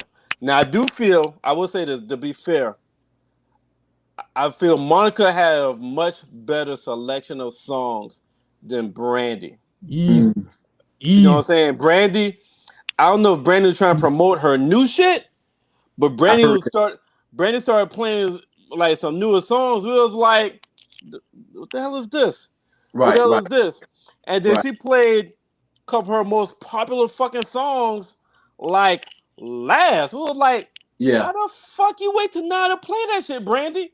Right. So I don't know if she was trying to promote like her new shit, but like her song selection was not the best.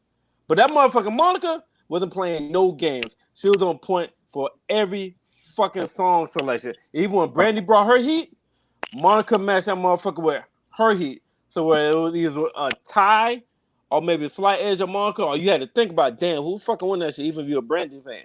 Right. But Brandy's song selection, it wasn't the best.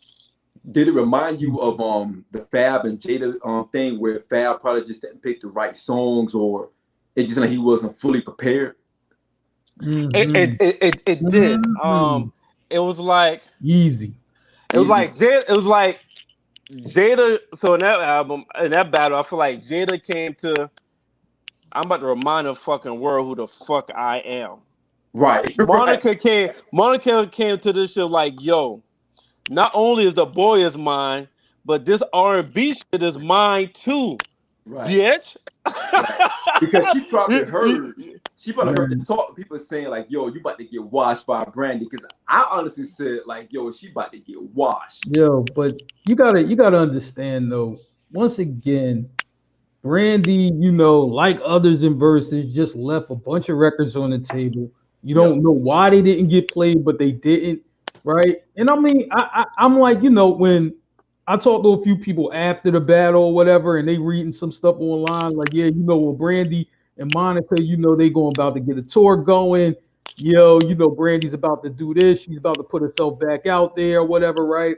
Right. So I'm just like, well, maybe, she was, I guess, like in a different mind state, than a battle or whatever. But it's records that I thought we were going to hear from her that we just didn't hear, right? Monica look, I'm just going to be in my bag. I'm going to put the stuff, for her that people know out there. Brandy was putting some new stuff, we ain't never heard of. She was putting some other stuff. Oh, this is from this album, buried on the album that we didn't even remember. Like, come on, man. What is you doing? Like, when you're an artist and you're on Versus, right? You're supposed to play Yummy for your 20 best hits. Celebrate music, right? You know what I'm saying? I'm just like, this is why you're supposed to get a DJ, somebody you know who knows like your shit, somebody who knows like what rocked in the club, what rocked on the radio, wherever this DJ was. Like, yo, this was the shit I was playing all day, every day, right? Right. And that's how these battles are supposed. Yummy should go, but Absolutely. they don't, though. You know what I'm saying? So, and you know why? You know, no, but you look at Fat Man, you look at 2 Chainz, they didn't do that shit. So just my opinion. So like all of us have had battles with each other, right? So I think being a fan, I think being a fan of that person that you're representing can sometimes be a gift and a curse. It can hurt you because you being a fan, you might know songs that nobody ever heard of, and you love that shit, and you play it from a fan ear because that's just how much you know this motherfucker. This might be a song of a fucking soundtrack 20 years ago that nobody ever fucking heard, but because you're a fan, you know about that shit. And you but you don't think that help us? You don't play that motherfucker. No, I said it's a gift and a curse because it depends. You know what I'm saying? Because you could play something that your ear like because you're a fucking fan, but nobody else like. But it can be a gift because you can get in your bag and pull out something like, yo, where the fuck that came from? Right. But sometimes with the artists, when they choosing their own shit, their ear is different. And it might be a song that they produce that they really fucking feel for some reason or they like. We ain't feeling that shit. Ain't feeling. You know what I'm saying? So when Mark said get a DJ, it makes sense because when you got a DJ got a whole nother ear. I'm not Monica, or I'm not Jada. So, but I know what the people like because I'm a fucking DJ. I'm your DJ. Exactly. Let me choose the 20 songs from you. But you know here's, what I'm saying? But here's what I say. Like other than that. But here's what I say. I think the DJ is limited in this aspect because they're still working for the artist. So the DJ is still only going to play what the artist is like. Yeah, that hits. And I think that really showed when we was talking about Fab. Like we went live with Fab and Jada, and it was like, yo, Fab is not hitting the mark. But you know what? I mean? And you know what I think though, Dre? That depends on the trust for each person DJ. I felt like Jadakiss had more trust with his DJ, and he was just like, "Yo, go ahead." Yes, do you think that was the DJ or that was Jada? That was because Jada. I'm gonna ask. Jada was talking about like song 3. But the list was already made, and the reason why I asked that question because if you look at somebody like 50 Cent and Who Kid. Listen, they have a weird fucking artist DJ relationship. They do. And I think 50 is gonna always override Who Kid. But if you listen to Who Kid, like I'm a serious subscriber. So Saturday I can't wait because Saturday on Sirius XM 45 is through because you have PR. PR is from Philly. PR he rocks, and then here comes Who Kid who rocks, and then here comes the guy who I feel like may have the greatest fucking ear ever. Is Scram Jones. Scramble mix is ridiculous. Listen, if you've never heard a Scram mix, like there is shit that I listen to and I'd be like, I didn't know that was a sample. 1 or 2, even if I did know it was a sample, it's like, how did he pull that shit? Right. You know what I'm saying? And so when it comes to 50 and we're talking about 50 and Who Kid, I think that is a position where Who Kid would be in a position where I have to play what 50 said play. Right. And that's why I asked that question. Well, I would say like this for the people who lost or and they who were called, like, yo, you lost this joint. I just like, man, look, that should tell you everything you need to know. Listen, man, you know what? Yeah, I mean, you picking your own music was a bad idea from the start, and maybe next time when you in some shit, let the DJ do it because, your choice of your songs, even though you made great records, you left a lot on the table when you play some bullshit, that we ain't want to hear. So that's what it is. It's like a basketball player taking a bad fucking shot. You know what I'm saying? It's fucking terrible, and we ain't appreciated. Right. I think I heard Jada say it several times in different interviews after the battle when he kept saying, he said, yo, I prepared for this. He said, I took 2 weeks and I literally prepared for it. He said he listened to every Fab joint that he felt that Fab would potentially play. And he said he created his own list. He listened to the streets. He listened to the fans. He said people was texting him, messaging him. He's on Instagram. He's on Twitter. He done his research. Jada was probably the most prepared. I think Ross is pretty prepared as well, because I think Ross want to have another battle somewhere down the line. So, and he said it himself, he wanted another battle. So Jada was probably one of the most prepared based on the regimen that he went through, where he was taking feedback from people, fans, etc. And then you have Swizz out there. You know, Swizz probably, throwing flagging that Rough Riders flag. Probably, yo, man, this is what you need to do. This is what people are looking for. This is the hit.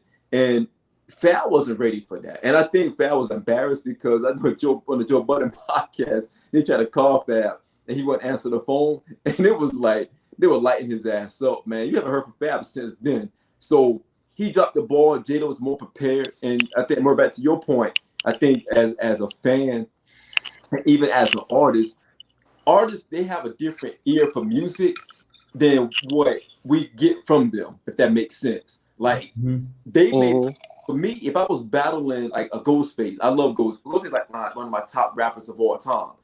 I may play some shit that you guys would never think I would play from Ghostface in a battle, but that's just my ear for Ghostface, right? But I probably wouldn't win the round because you may play something different. So I think artists, they got songs that's near and dear to their heart that they'll play just because it resonates more with them than it will with the people. And I think that's what Brandy tried to get her shit off. Brandy's trying to promote a new album that's coming out. Brandy's going to do a lot of promotion on his album coming up real soon. So she wanted to give people a taste of what she got going on.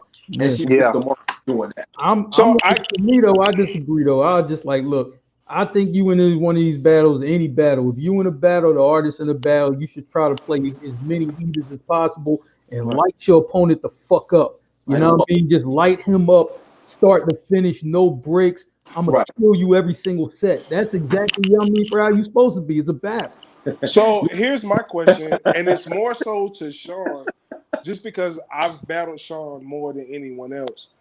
But Sean always say, and this is something that he's always said from the time that we started, and we started with Outkast and what's that other group? Yeah, Mobb Deep, man. Okay, cool. We started with Outkast and Mobb Deep, but Sean always said, "Yo, I listen to everything that you can possibly play." So at this point, one, is it advantageous for you to go back and listen to the other artists' catalog? And then two, at what point do you be like, fuck the artist, I'm gonna do me? Every time I prepared for Dre, I wanted to make sure I knew exactly what he could throw at me and how can I counter, how can I pivot, etc. When I was going to dust Mark off, I listened to Kendrick probably about a week straight because I had like a month to listen to it because he kept dodging me. So I did like a whole month. You still don't want that battle, boy. And I was prepared. I was like, there's no way in the world he can counter if I go here, if I go there with Kendrick. So, I mean, I'll be honest with you. Matter of fact, here's the list that I have for Kendrick. This is Kendrick's list. Yeah, I was prepared. I was going to destroy Mark that night. But I guarantee you, I got about 40. I mean, you ain't even got. And it got to the point where I told Dre this before when I was battling Dre. I wanted to play shit that he liked, and that he would be like, "Why did you play that shit?" And I think I had that for Mark. I had the opposite of that. I had shit that I know Mark was like, "Why did you play that shit?" Like that was disrespectful because I wanted to be disrespectful. So I think that when I started thinking about the battles itself, I'm telling you, let's not get it twisted. Because you was disrespectful with me too. But you know what though? I'm gonna tell you something, with disrespect, right? And Sean, I'm glad you actually, kind of jokingly gave me the idea, but then I got serious with it. In Dre's battle, when I got, you know, Will Smith, who's a Hollywood Hold legend, up, Mark. and I got him right in the battle. You know what I mean? Hold For on, to hold go on, ahead and Mark. flame that round. Mark, hold on. 1 second. Yo, so we are at the 9:30 hour Eastern, and we're for the pivot. So I want to give a big shout out to the Whiskey Wednesday guys. If you don't know, again, on Blackjack TV, channel 199, it is Wednesday Takeover.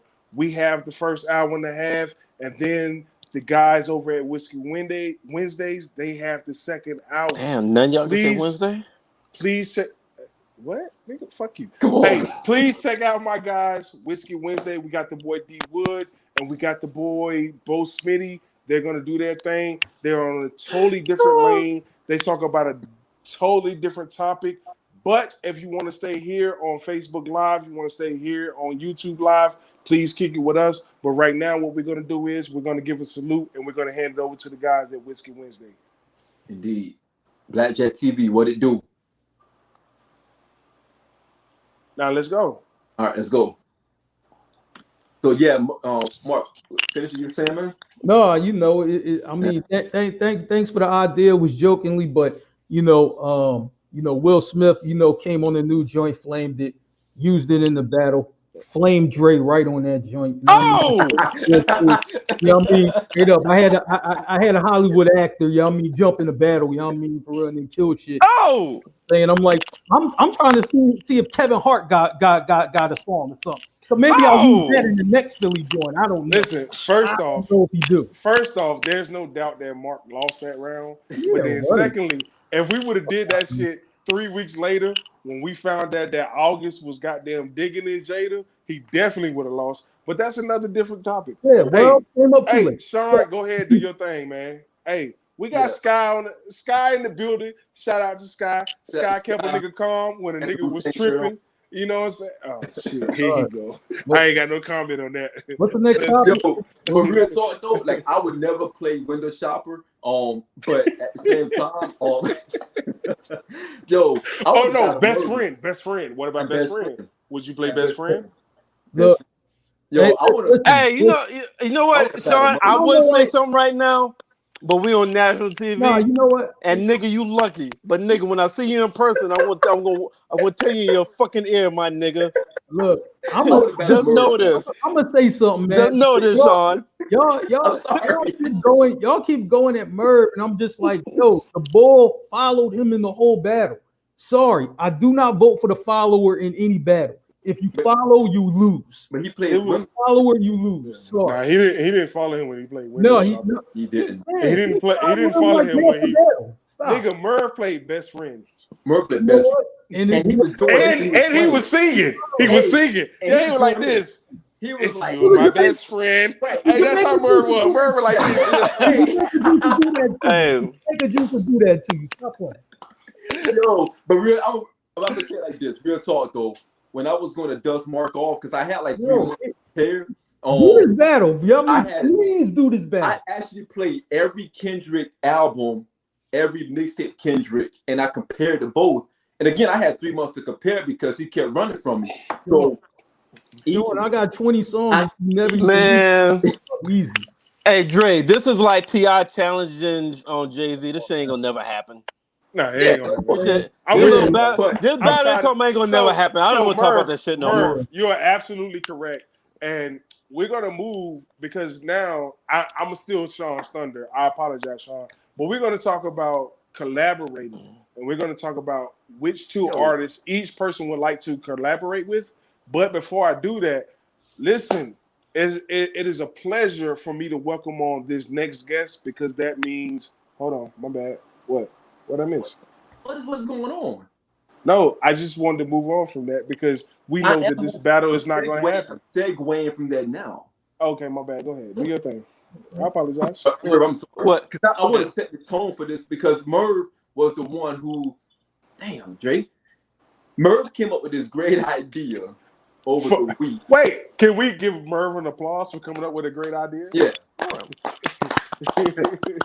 Merv came up with this great idea to say, yo, what 2 albums that you think that, 2 artists that you like to see collab album.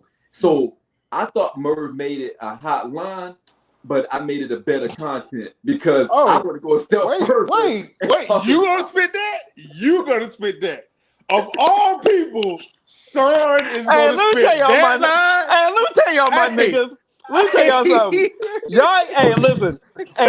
Hey, shit dropping and shit. Hey, let me tell you. Y'all don't know. Me and Sean got history, right? Me and Sean got history.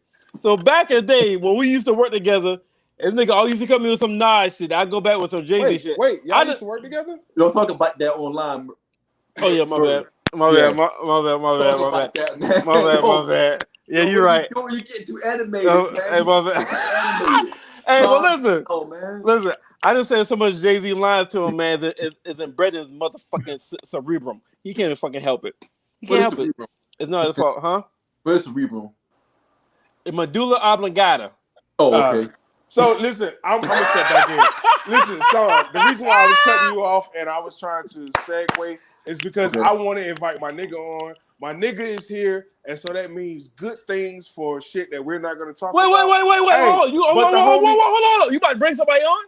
We ain't talking about this. We ain't talking No, about this, don't worry nigga. Did about you it. get this Y'all- approved? No. Yeah.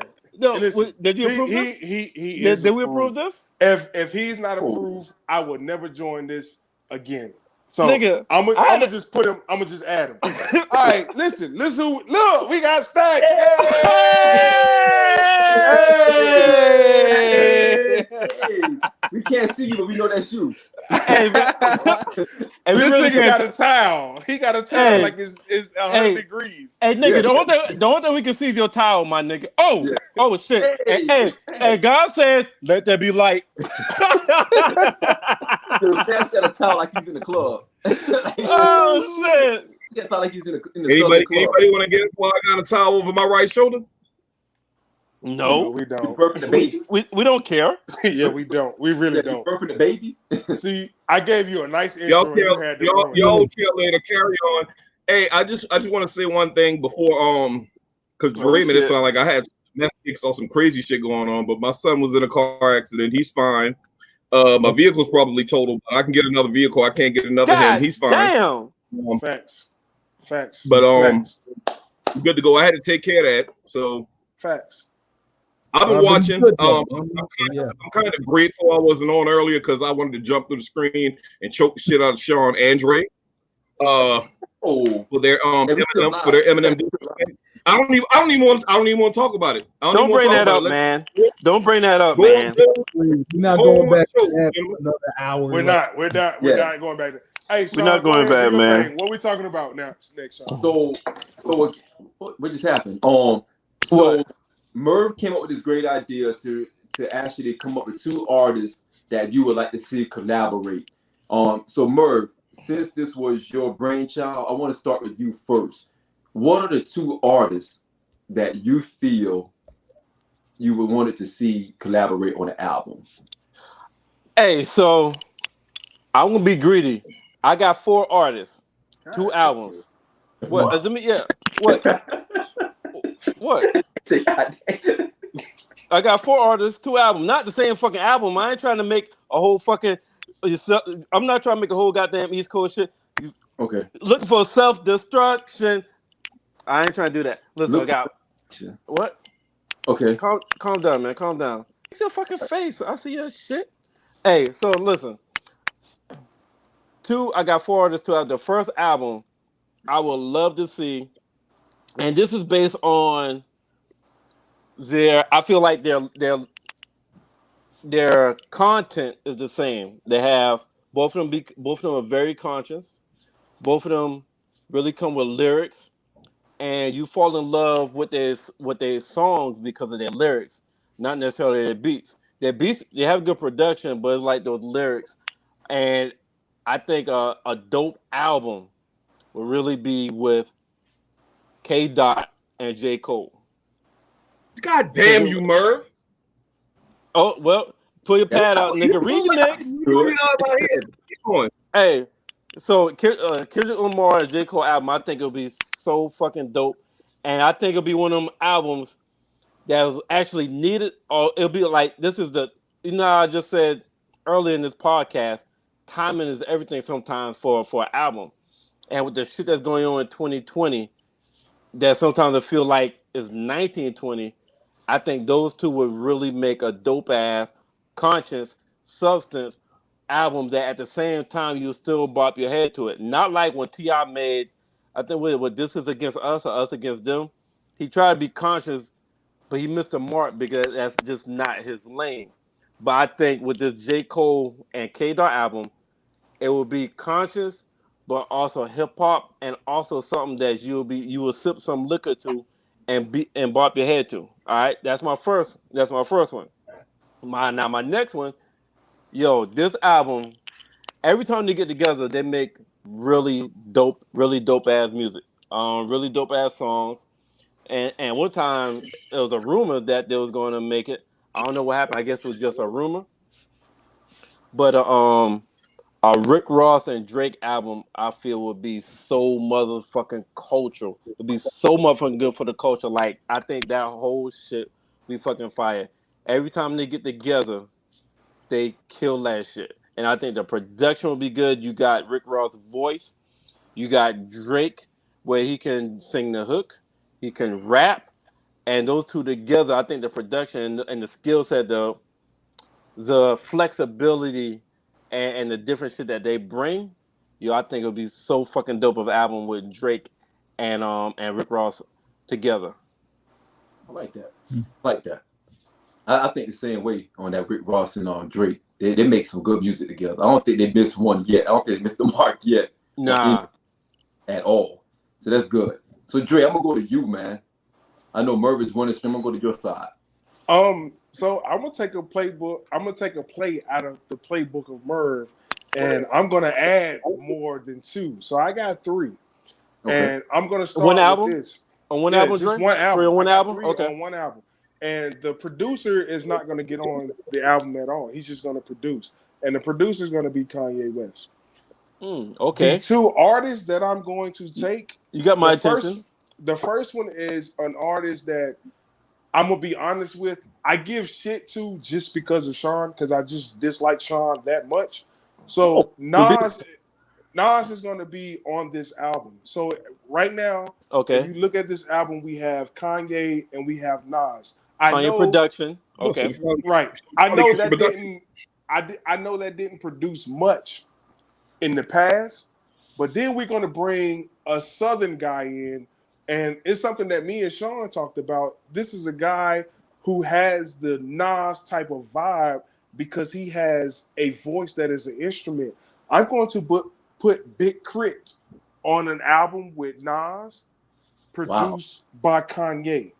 And so if you ever listen to Big Crit is very soulful. I think Nas' best songs are when he is soulful. They have the exact same lyrical content, and I think Nas is going to bridge the gap between the South and the North when it comes to them two. And Crit is just going to get on there, and Crit is going to do him. So also something that I said way back when, if you listen to what's his name, Waka Flocka, he talked about the reverence that Big Crit deserves within the South. And so that would be my collab of all time. If I can get an album that is soulfully produced by Kanye, and I can have Nas on this side, and I can have Crit on this side, that is what I'm going to mesh together. And I think that is going to be fucking magic. And I also think that is something that is going to come into fruition as far as at least a single. I think Nas and Crit will do a single before the first quarter of 2021 is over with. That is different. I didn't see that. I didn't see that. I can anticipate shit, but that was good. That was very good, Dre. Damn, I'm kind of speechless on that album. Now shit, that's the alcohol that produced that thought for you.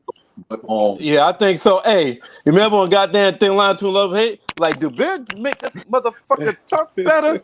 Wait, let's not act like I'm not the most hip hop nigga on this podcast. Like you very hip hop, but you very hip hop. But speaking of which, I'm gonna go ahead and announce it. Listen, You're not the most creative. if you tune in on Monday, me, the guy Dre, and the guy Sean, we will be presenting to you a very hip hop podcast. Monday? Where we will be talking the first episode. We will be talking about females in hip hop. We will talk about our top 10, and we will talk about how females really put their stamp on the hip hop world. Go ahead. And this comes off the heels of the Merv and Stack show that'll be on Saturday night, Facts. talking about the movie reviews. Go ahead, Merv. Shit. I thought you about to. Okay, no, keep going. I do make sure you don't miss the Monday shit too. That's what I'm teeing everything up. My bad. Fuck. Carry on. Carry on. The Merv and Stack show would kick everything off for the new week, as they would close out the week, and they would actually have the Merv and Stack's movie review that would kick us off into the following week. So make sure you tune in on that as well on Saturday nights at 7 o'clock. And that could go from 2 hours to 3 hours to whatever those guys get into. You never know what you're going to get with Stacks. You never know what you're going to get with Merv. So it's like two worlds colliding, talking about their favorite movie. So make sure you jump into that. So that is our promo ad for the night. But I got a question. And what? Oh my God, Power. my friend, Finny. Power. Damn. Nigga, we don't give a fuck about Power. No one cares. No, hush. Wow! Whoa! Wait a minute. Ghost is dead. Merv and Stacks is doing a premiere They are. Power episode that will be airing next Sunday night. Monday. No, it's Monday. Monday night. Yeah, Monday. Merv, you know what? You do it. No, Yeah. that shit comes on Saturday at midnight. You know what I mean? No, but they're gonna do Merv. No, the actual and we not doing the yeah, bootleg yeah. shit, Mark. The official shit is Sunday at If 9. you got it on demand, you can get it too. If you got it on demand, they'll got to be bootleg. If you got it on demand, you can get it too. Yeah. Yeah. We watch it. Hey, hold on. Hey, we partners. Don't correct me in public. You're right. What the fuck are you doing, man? What the fuck are you doing? Merv and Stacks do, and this is something, and I don't want to get off a tangent, but Merv and Stacks, they are going to review the Power episodes. After every single episode, they're going to go live as well on Mondays to talk about the actual episode of Power.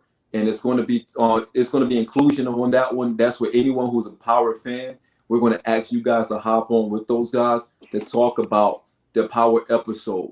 And again, if you're interested, make sure you inbox Merv or inbox Stacks, or you can comment in the guys' Facebook posting to let us know if you are a Power fan. Only legit Power fans are invited. So look for that. You will see the banner for that, and you will see a promotion for that as well coming up. Don't worry, fellas. I'll be on that shit. I got a question. Yes. Sean, being so I don't know how to feel about this because I know you are a diehard Nas fan. Like Nas is God MC to you. Yeah. Pun intended, God MC. Yeah, that might flew across some motherfuckers. That's like, whew. But I am also, when we talk about today's rap, I am a huge fan. I think Big Crit is the greatest of today. What do you see with them two? Does it match? And I'm asking you this because what people don't know is Sean has actually schooled me on some real Big Crit shit. Like, yo, fam, look at this. Think about this or whatever. So I know you listen to Crit. What do you think about a Crit and a Nas collaboration? It's funny you say that, man, because just last year, Nas posted a pic of him and Crit in the studio together. Yeah. They were actually, and he was actually in the interview saying that Crit was his favorite Southern artist at that time. I didn't know that. That. And you know, when Nas had signed what's old boy from your area, from what's his name? Killer Mike. When he signed Killer Mike, Run the Jewels to Mass Appeal Records. Oh my, go ahead. Yeah. Killer Mike was the one who was selling the Crit. And that's when he got involved with Crit. And him and Crit chopped up a few times. So I'm curious to see if those guys want to actually collaborate, because you listen to their music. Crit spit like some real soulful shit, man. Crit is a beast. I don't think people realize. I was in that concert in Atlanta with Dre House and Crit tore that shit down. Hey, Dre, I got something that might make you make you upset. We know it's a talking point for you. Okay. I'll tell Dre I got something for him when you finish. Okay. I just got a message from somebody. Okay. Can I flip it to Mark real quick? Because I want to get Mark's opinion on his collaboration that he would like to see. Well, hold on before you go there. Hey, Dre, the guest we just left said he don't think Nas and Crit will work. He don't know how you got that. Who, Jay? said that? Yeah. Jay Yeah, said but Jay doesn't know music, so we're Right. okay with that. we established that. It's some shit. It's some shit. Dre don't know music. Nah, That kills me. No. Yeah, Jay's Listen, limited, man. We know Okay, it. so no, I'm not. I'm okay. Check this out, Stacks. Listen, I know you came on late, but you tell me. I gave you all the reasons, and you before we started, you was like, "Oh, you just don't like Eminem," and I felt like I gave you reasons why Eminem was whack. And let's You not give go me back. a Let's not go reason. back to Eminem. No, Can we I'm not not go back going there? back. I'm finna Okay, ask a good. question. All I right. want Stacks to give me a reason why Crit and Nas and Kanye wouldn't work. I No, I gave you said Jay all said the it. reasons. I didn't say that though. I know, but he's defending it. He was defending it. So if you're gonna defend it, you're gonna defend it to the motherfucking end because I'm a drill sergeant. And what you say as a drill sergeant? To the end. I'm a retiree. Fuck all drill sergeants, past and present. Just Yeah, this I can because tell you you. was because you wasn't thought of to be great. So Facts. when you're not thought of to be great, they send you to be a recruiter. But that's neither here nor there. I'll let you know when my retired ass is upset. All right. So, like I said, all right, we gonna pass by that. That was a comment that wasn't even needed, Merv. Right. Merv, you got to know when to come in with a comment and when to just say silent. Right. Because Stacks don't have a top five. Wait. Dre, you work with me for the last motherfucking month and a half. Nigga, you know I know when the fuck to be silent. I said the fuck I'm on my goddamn mouth. I know many times y'all to look at me like, yo, did Merv just say that shit? No, So Scott. why the fuck would I damn? Well, why the fuck would I be silent now? Listen, Scott said, well, damn, and she also inboxed me and she was like, get my cousin off the box. But that's what we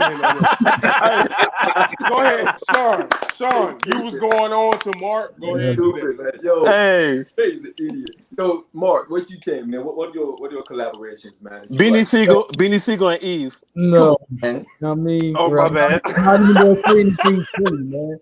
I wasn't even gonna say anything Philly, but you did bring up an artist that was brought up before, Rick Ross, right? I would like to see him work with a cat from Chicago, Montana 300. I think, this got to be one of the best spitters in the new school. I mean, just freestyle. He tears everybody remix up. I think his original music could be a little better, but I think if he had a Ross there with him, I think it could take on the same effect. And yes, I'm going to mention Philly. Yeah, I mean, for, that it took with Meek Mill. I think, if he got with Montana 300, I think Montana 300 could take his music to the next level. And I would like to see that collaboration. Okay. That's different. That's a different take. Stacks, I want to ask you, man. I know you struggle with naming 5 rappers.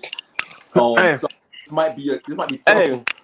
Well, but don't leave Mark so fast though. Like that was interesting. That was shit.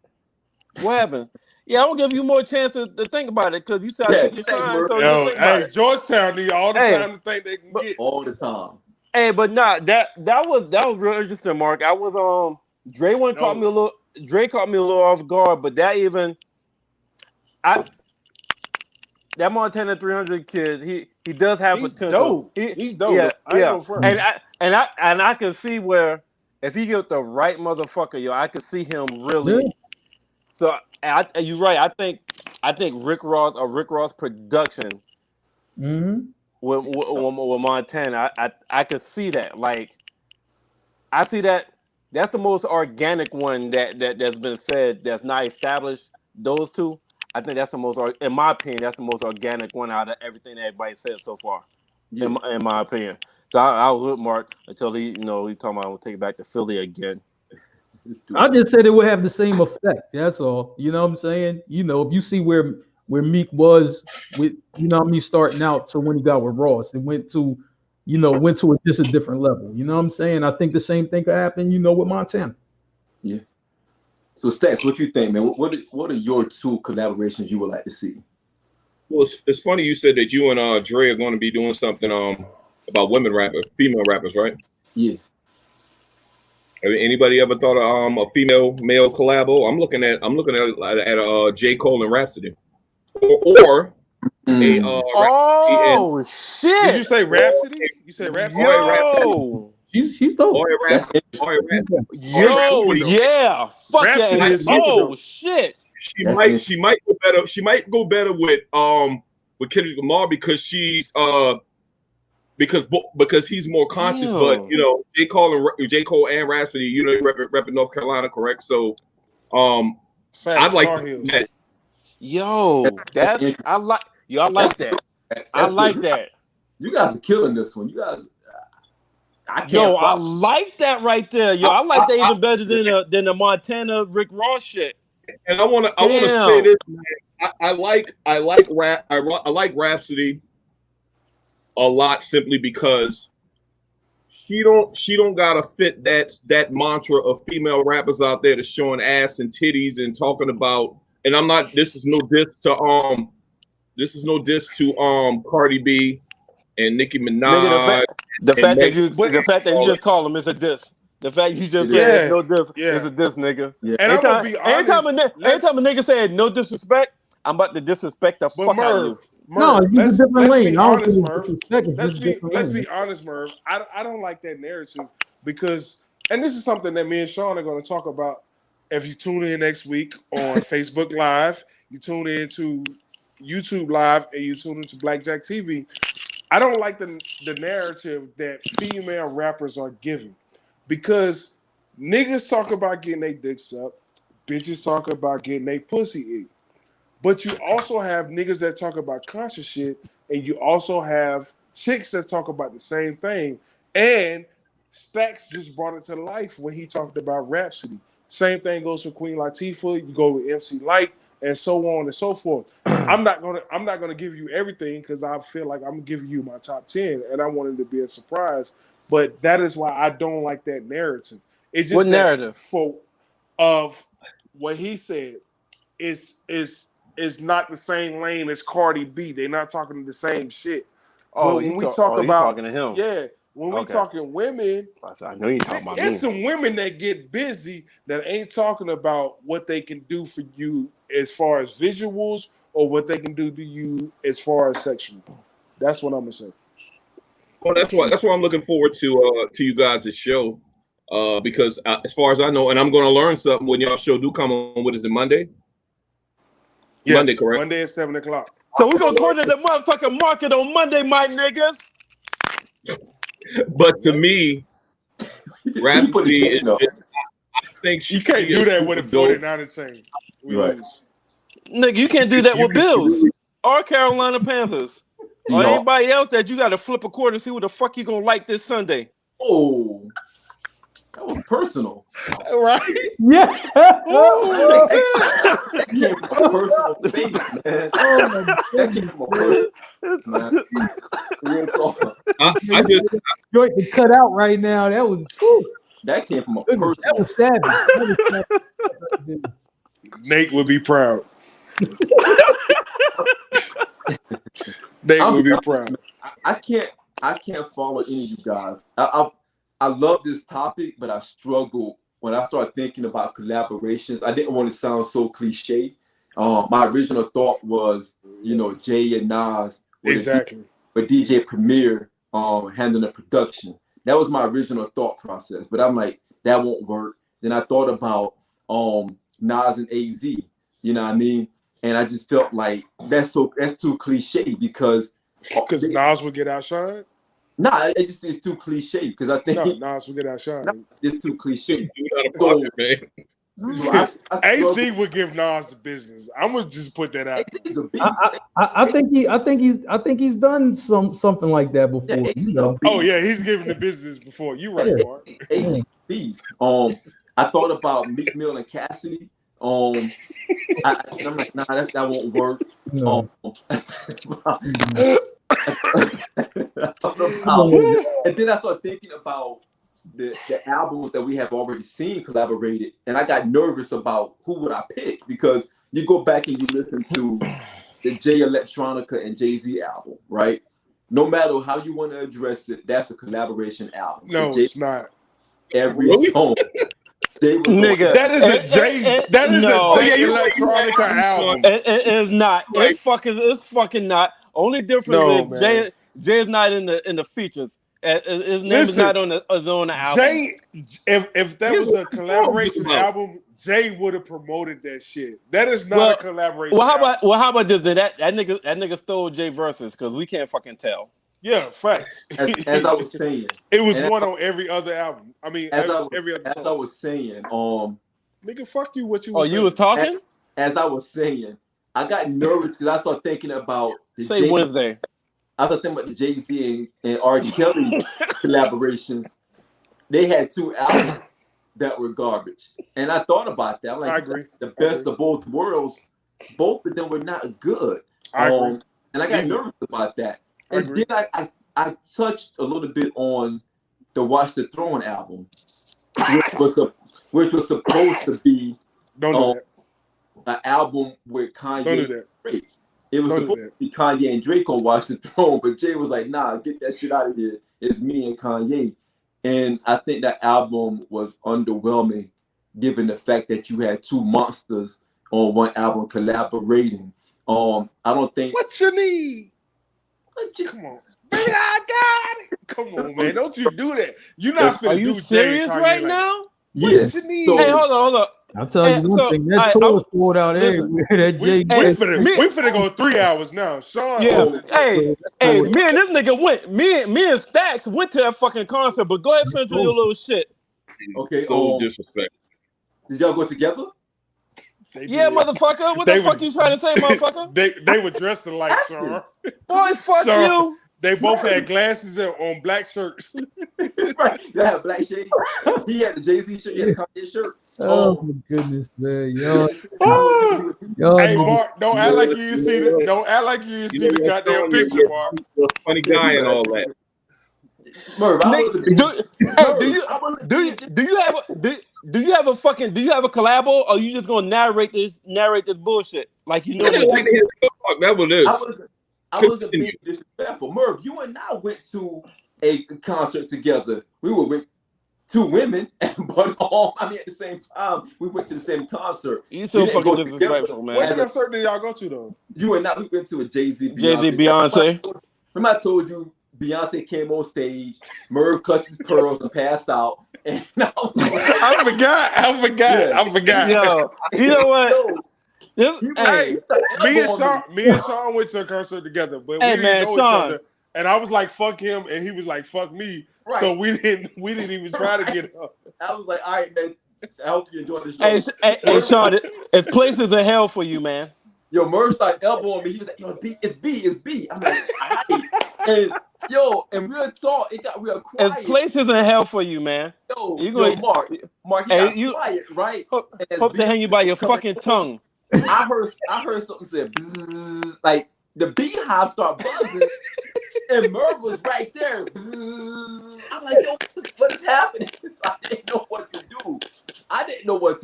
So Oh shit! But when Merv clutched his pearls and passed out, I knew it was real. But anyhow, I was worried. I was worried to pick a collaboration until you guys just made some great picks that I can't follow. So I'm gonna have to go left field, and I would say Usher and Chris Brown. I would love to see an Usher Chris Brown collaboration. That's not left field. I like that. And I think because both of them I think the collaboration that they had together was actually a good song. And I would love to see that with some good writing behind it, of course. And some good production. I think that could be really good. And I think they will have all of that. You know, I think we'll have all of that too. Definitely. So I got a question. You made me think about it while we was talking. Of course. So you passed out. You passed out while you were thinking about it.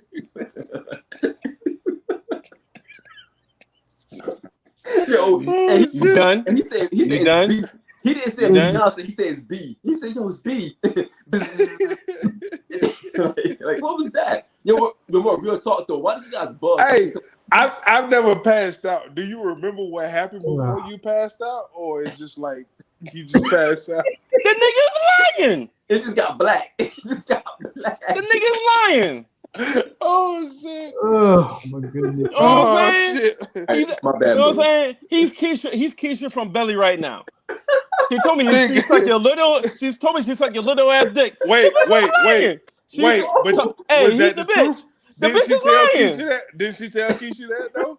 What? So you really passed out? You just don't want people to know. No, yo, when he Hey, Dre, did this, fuck you. You said that. You set yourself mother up. line. Well, fuck you. Fuck you. Right, You cool. Fuck you. Hey, no, but real. Jeez, man. Hey, but hold up. So the collabos that has come out that we've heard, R&B or hip hop, in y'all opinion, which two artists? Well, Dre has brought up 3, so 3 max. Which collabo albums y'all feel did the best job on their delivery and their production and hold up, and actually sounding like they work together? Because I've heard. Can I go first? Yeah, you go first, because I've heard some albums where 2 people did it, but it's almost like this nigga did it in New Jersey, this nigga did it in fucking LA, and they sent the shit to put together. It didn't seem like it didn't mesh well to me. right. You know what I'm saying? It still seemed like 2 people. It seemed like features, 2 people featuring. So, Dre, you want to go first? Go ahead. Yeah, I'm gonna go first. So listen, as a hip hop fan, and we're talking about hip hop artists, whether it was hip hop or it was hip hop and R&B, all them shits was trash, with the exception. And I don't consider this to be a collaboration album. I consider them really to just be 2 dope artists that really love each other, Redman and Method Man. So all them shits was trash, and I don't want to hear a collab album unless it's Crit, Nas, and Kanye. This motherfucker hates everything, man. How do you live life every day by hate so much? Motherfucker hates every. Listen, that nigga's the black Skip Bayless. I'm trying to tell you, he said shit for shock value. His shit don't make no fucking sense. He just said for shock value, just to see how many. Y'all give me an opinion and change my mind. Yo, give me an opinion and change my mind. Yeah, nigga, you will never change your mind, no matter what the fuck we say. So next, who's next? Jay told me that he was your bodyguard and he was your captain. He didn't say that shit. Shut the fuck up. Defending your honor. Who's next? I don't.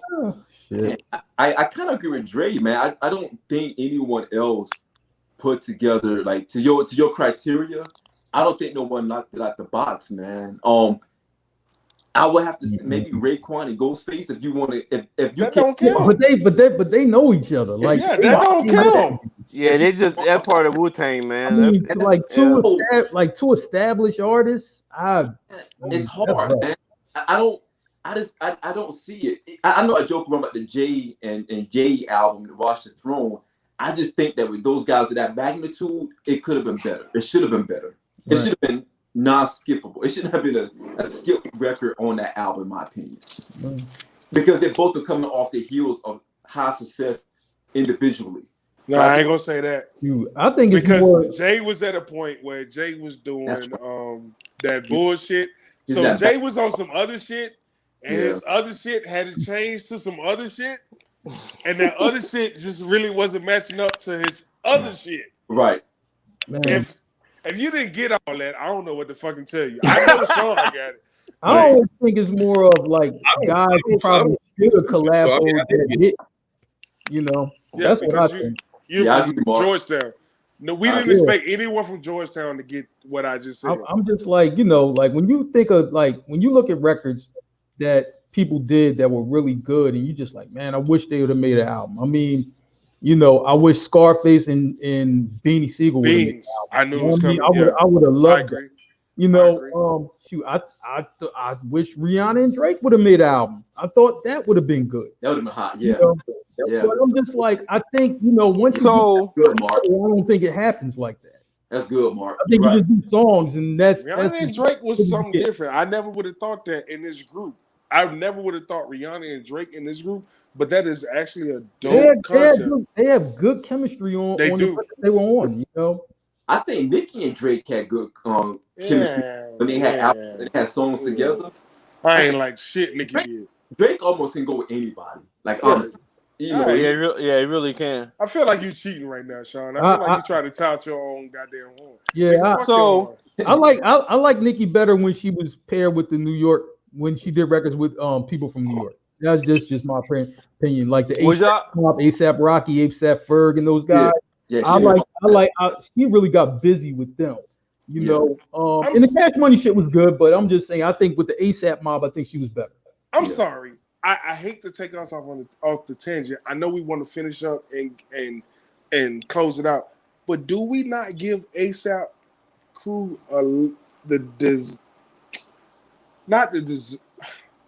do we not give them the credit that they deserve?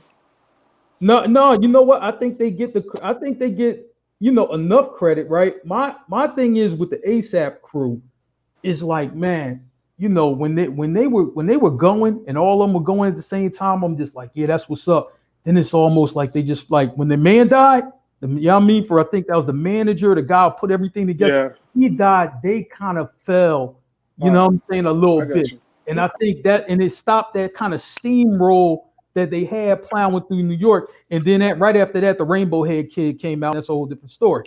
But you know what I'm saying? I think that's what happened. I think Ferg is still out there going. Yeah. I think Ferg picked up where Rocky dropped off at. When Rocky stopped, Ferg kind of took on that mantle and kept moving with it. You know what I mean? Because you hear Ferg more stuff now than you hear Rocky. It's that Ferg hasn't really blazing it. You know, I just that's a good question, Dre. Honestly, man, it's hard to say, man, because I think they did have their own little wave, and Ferg was at the top spot of that wave, and everybody else was kind of playing their role. Didn't really throw anything out there, and then Ferg came out of nowhere and just picked up with Rocky, kind of went, you know, off into his own little thing. I think it could have went further. I just think that the death of a man just kind of threw that wave off a little bit. Listen, everybody know I don't like Nas because Sean like Nas, but ASAP Rocky has a song with Nas, and that shit is like Rocky or nigga. Ferg? I don't know which one it is. It's one of them ASAP niggas on the new song. It's not new. It's newer. That's what I'm saying. It's probably that shit is like here. Like I wish niggas would really listen to it and give. And this is what Mark talked about last week. Nas has not been afraid to embrace the younger generation. No. And this is one of them songs where it was like, fuck. I remember I hit Sean up this week. I was like, yo, what's the name of the song? Because I forgot the name of it. When he was like, Sean, what did I say?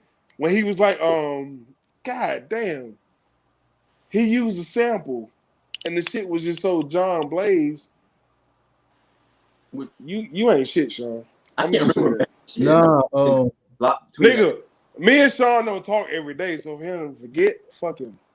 All right, go ahead, Sean. Let's close it out. Hey, but hold up. Before you close out, so quick question: would y'all consider G Unit a collabo, or is it just too many people? The G Unit album. They all came up together. It's kind of different. All right, cool, got it. Yeah. So let me ask. Let me ask. All right, so how about the Jay-Z Beyonce last album that came out? It was like 7 songs. I think it was like 8 songs. The LP. I didn't like it, man. I wasn't really like it. I thought it was underwhelming, man. Like, and I thought they did good songs together, so I thought we were going to get better than what we got. Like, I'm like, this is okay. Like, that's it from them. Right. I understood better than okay. I understood the angle they were going. I understood the theme they were going. And again, I know we got some good dialogue going. We got to keep going until we just run out right now, Dre. I think the thing about an artist like Jay-Z and the artist hey, Dre, you know what we're talking about right now? Nah, I don't. All right, so I asked them how they felt about the Jay-Z Beyonce, the very last album they had. It was like the 8 LP album. Yeah. So I'm asking what they thought about that as a collabo. So that's what we're talking about. I think the magnitude of artists that they are, right? They're major, and it's always a risk when you put those two artists together for a full, complete body of work, because that shit has to be flawless. And I think we judge it from that perspective without even thinking about it, because you think about, you got Jay, you got Beyonce, and their previous singles tells you that they can crank out some great music. But then when you hear the album, you're like, yeah, it's not that. It just, and maybe just me, I know Mark is agreeing right now, but I feel that album, man, could have been rushed. It probably didn't have a lot of process going on, because back in the day, albums would take about maybe a good year for someone to really put together a body of work that they really represent, they really love. But nowadays, they go in the studio and make an album in like a week now, 2 weeks now, and that album sound like it was probably done in like 2 weeks, 2 or 3 weeks, and So y'all don't think that maybe the bigger the artist, the higher expectations that we have, that we create such a high expectation? It's almost like a big time movie comes out. Everybody goes to that movie that first weekend. You don't go see it yet. right. Everybody you talk to like, yo, this movie was the motherfucking, like, this happened, that shit is great. Your expectations like this. And you go see the movie. Everybody else thought it was great, but they done hyped us in your head that you expect some, whoo. And you see the movie, was like, this is what the fuck everybody was goddamn talking about. Hey, So you don't think that maybe we say make such high expectations of two big time artists that we create? I'm with negative Merv. vibes? You know what? That makes I'm with Merv. When we talk asking. about Jay-Z, we put Jay-Z on a different level. Like, even, and no disrespect, because if Sean go in any more than he did last week, me and Sean gonna have beef. But last week when we talked about Nas' album, it was no expectations. Across the board, there was no expectations. Even among Sean, he was like, I had to digest this, or blase, blase, blase. When you come to Jay-Z and you throw Beyonce on the surface, it's like, nah, this shit gotta be great. Right. We don't expect great from Nas. You know what I'm saying?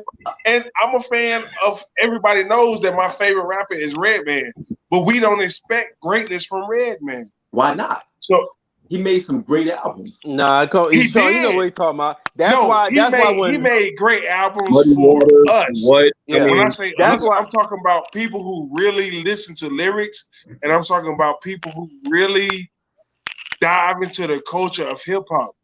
That is who Redman made great albums for. The same people that think that Redman is okay think that Eminem is great. Yeah. Need I say more? You know what though? I'm gonna say like this, Merv.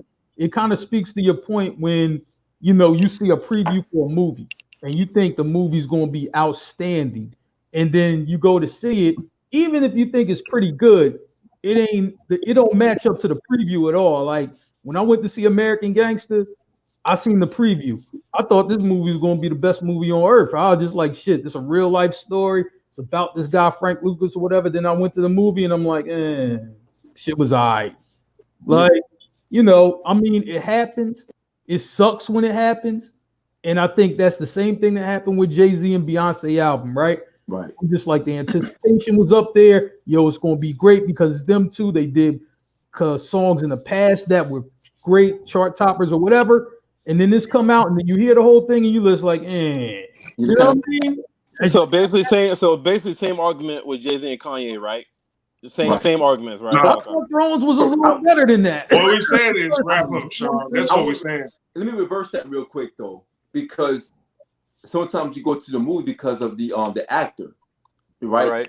You hear Denzel in the movie, like, okay, this shit is going to be killing it. He's going to kill it.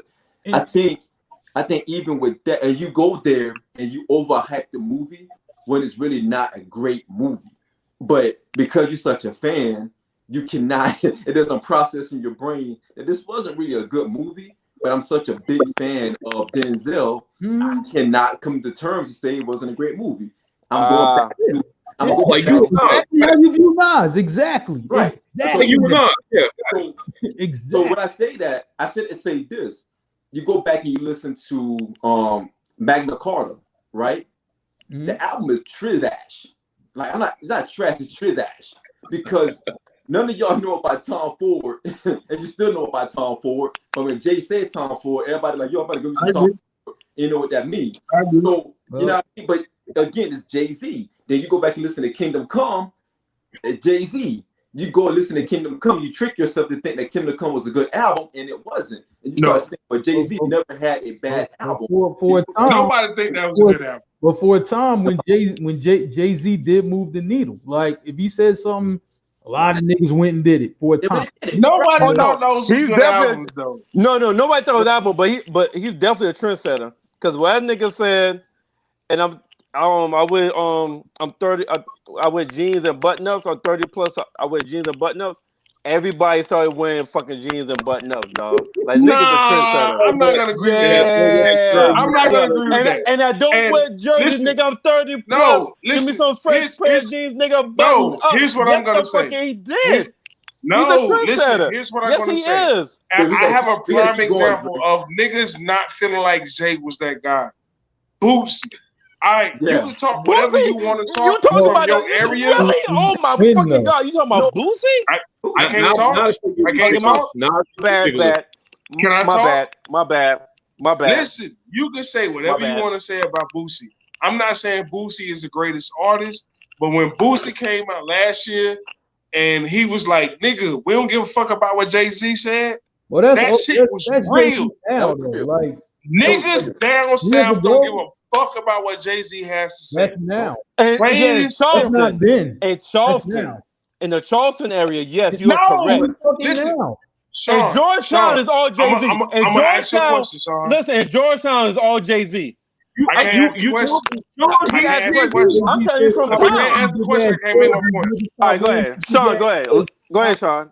Ask the question. Sean, you lived in New Orleans for a minute. Sean, can you tell me if when you were living in New Orleans, would Jay-Z reign supreme or would Boosie reign supreme as far as what's going on in the streets? Man, it was worse than that. I lived in Gonzales.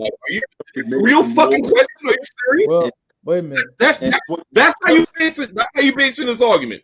That's a fucking retarded ass. No, I'm basing my argument on what's going on. I just said that. Right. I said I'm basing my argument on what is going on. And I'm saying years ago. I'm not saying now. When Jay-Z said take them big ass jerseys off, niggas actually took them off. Thank you, Mark. Thank you. That's all I'm saying. When he said we not putting our hand, when he said we not putting money to our ears, niggas in the South ain't give a fuck about what Jay-Z has. That's today, though. Am I right or am I wrong, Sean? Listen, Jay. I'm talking. Yo, fam. Jay has no swagger. Y'all see pictures of Jay dressing? That nigga wears chancletas. That's what Cam was like. Yo, this nigga wears chancletas. Jay has no swagger. Man, Jay made the wrap this shit up, man. Let's wrap this shit up. We had 225. Wrap this shit up. Wrap this shit up, Sean. Yo. Hey, wrap this shit up, Sean. So you really trying to say? So when Jay was like, "I wear fresh pair of jeans, nigga, button up." You don't remember niggas started goddamn wearing button ups back then? Back then, not during that time. Happening. During that time, listen. During that time, dog, Jay had fucking influence. But Murph, what I'm talking about 444. I'm talking about 444. No, 444 is later. We later. Nigga, we not talking about. I'm talking about 444. That was I'm talking about Kingdom Come. Hey, we had 225. Wrap this shit up, Sean. Yo, we in the booth. Opinion about a conscious out. All right, man. Yeah, y'all getting on my How we doing? Yeah. Hey, y'all crazy, man. Yo, good dialogue, fellas. Good show tonight. Rest in peace on John Thompson, Georgetown. That's great. So rest in peace to that brother, man. Anyone that's affected or impacted by that loss. Much condolences to that family, man. And let me say one thing about John Thompson real quick. I'm gonna tell you, right? It's a bunch of ball players that I know from the DMV area, down south, up here in Philly or whatever. One thing about John Thompson, even if you didn't get a chance to play for Georgetown, maybe you weren't, maybe some of these guys weren't good enough, didn't have the right grades. John Thompson would get on the phone and make calls to colleges all over the country, for these guys to go and play some basketball because he was all about education. even when I met John Thompson, the first thing he said to me, you know, as a kid, how are your grades? It's the first thing he said to me. Not, we ain't talking about basketball. We're not talking about none of that. How are your grades? You know, and one thing that he did, he was all about young people, and this is why I always preach to all my older brothers, you know, my brothers my age, a little older or whatever. Talk to these young guys. You know what I'm saying? They'll listen, no matter, you know, how crazy it seems their background is and all of that.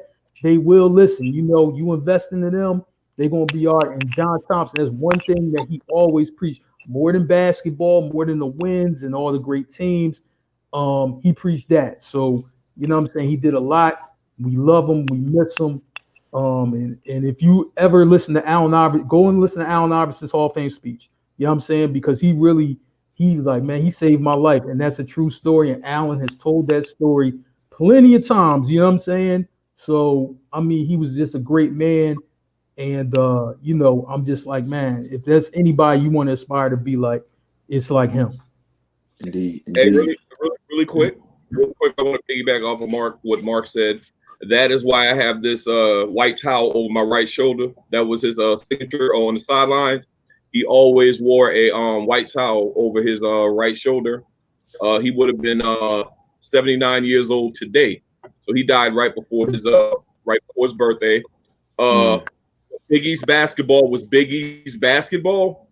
John Thompson name really, I mean, his name still rings bells in college basketball, but he was big time. He bought and he like Mark said, he graduated a lot of the guys he brought in. Georgetown wasn't even nationally known until John Thompson came on the scene, and they were always in the top 25 after he came there. So RIP to the legend that did so much for our people as far as the game of college basketball goes. We do. Murray, what did you wrap up, man? Man, I don't really have much to say tonight, man. Wow. I'm sure I would say something that would spark his energy on that one. Dre, what you got for the wrap up, man? Yo, I want to say, I want to give a big double fuck you to the AAU circuit. Listen, man, my baby girl, that's my heart, that's my love. She's played AAU ball since she was probably about 12. And the reason why I'm giving a double fuck you to AAU is because of the coaches and the sponsors. Listen, coaches, if you're coaching, you're not coaching to try to get to the next level. Your whole responsibility is to coach to be great at that level and make your players better. If your players become better, you become a better coach and you become greater at the next level.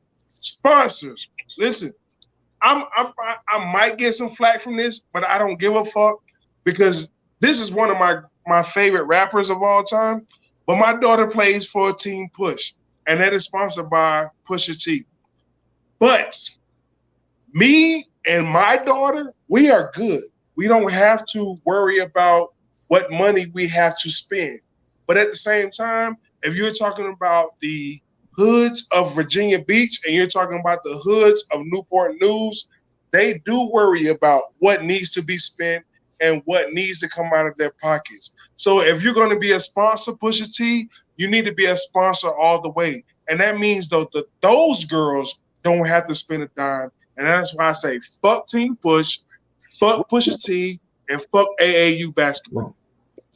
Wow. Hey, Sean. Yes. I'm sorry, I really didn't give a wrap up. I was piggybacking off of can I get a couple of minutes? Please do. You have things that certainly put your life in perspective. Sometimes within the last week, I had 2 events. As I told you, my wife had to go to the emergency room. She's fine. And my son, he was in a car accident. I turned 41 years old today. Which puts it into perspective to appreciate the little things in life. Some things are petty. My son thought I was going to be upset that he wrecked my vehicle. And I told him, son, I can get another vehicle. I can't get another you. So just to say, don't sweat the small stuff, man. It's all about family and your loved ones at the end of the day. Indeed, indeed. So I got a story from that right there. I got a little something. So look, I hey, knew it was gonna happen. I knew it. Yes, Merv, please. The floor is yours. I knew it was gonna happen. You have to come to him last from Hey, now look, on. hey, look. So, hey, I can feel your son, right? Listen. So in third grade, I'm from the country where we have is a house every other fucking mile and shit, right? So my mom's house was on like 2 acres and shit. So when I used to wash a car, I used to drive the fucking car in the backyard washing shit, nigga, in third grade, right? I drove the car in third grade to the backyard, washed that motherfucker. So I was doing good. I brought that shit back in the front. Also, my house, there's a river behind my house and shit, right? So I got there pulling the back. I'm thinking I know how to drive and shit. I'm trying to back up, and next thing you know, so I'm about to hit the fucking garage. So I slam on brakes. I say, bam! I said, but you know what? It wasn't the brakes. It was a motherfucking gas, y'all. That motherfucker started going fast. I said, oh shit, that's the gas. I hit the brakes and I said, ah! Boom! The motherfucking house, dog. Let me tell you, when I was so motherfucking scared when my motherfucking mom came out, that motherfucker, yo, when I saw my mom, niggas started running to the river. My mom had to catch me. A nigga about to jump in the fucking river. I was so motherfucking scared. I thought she was gonna kill me anyway. I'm about to just take my own life. I'm about to jump in the fucking river, y'all. And my mom caught me. Hey, that story. Yeah. So I understand about that nigga being scared because I was scared as fuck. But my mom, hey, I didn't get beat. Oh my goodness. Oh my goodness. Hey. Hey. I'm done. All right. The only thing I can say is, if you're a kid out there and you're watching this, don't do drugs at an early age. This is the outcome of that when you do drugs at an early age. You be like, the only thing I would say is, salute to the fellas tonight, show guys. Everybody out there who's watching and who's listening, we do have a lot of stuff going. Have a lot of content coming. We got some great things coming. Like we mentioned earlier, the Merv and Stack show will be airing again this Saturday night. Be checking for the banners, be checking for the promotions for that. For the movie we review, they'll come back and hit you guys across the head again on Monday with the actual breakdown to the Power episode. That's for all of those people out there who love Power, who's a die-hard Power fan. You got 3 guys on here, Merv, Mark, and Stacks, who love Power. Dre and now we are casual fans. I'm not supporting this shit because my man Ghost off. If Ghost comes back, you guys hit me up and I get back involved. Until then, we will. Power. I'm not listening. I'm not looking at that shit at all. Then Dre not going to finish out the top of the week with the hip hop podcast dedicated to the women of hip hop for our first episode. If you love hip hop, if you love hip hop in general, if you're a female out there, you feel like you wasn't represented well, please leave comments. We want to hear your voice. If you want to hop on and spar with us a little bit on that too, open doors are there. Thank you, Jay, for jumping on today. You got destroyed. We understand that. No one is going to come here and win. You got served. Stacks took it like a man every time he came on here and get destroyed. So it is what it is. We did realize tonight collectively that Eminem is trash, and no one will listen to that shit ever. And that's what we did. I mean, so thank you all again for hopping on. Y'all like him because he white. Not really. Merv, thank you for sharing that touching story with us. I feel compelled to make sure that my daughter does not drive a car anytime soon. So thank you, Merv, for sharing that story. Stacks, happy birthday again. Mark, go get your chicken tenders. Dre, don't call me no more this week. I don't want to hear from you again. Merv, we get you some help when we find it, okay? Salute my brothers. Be easy.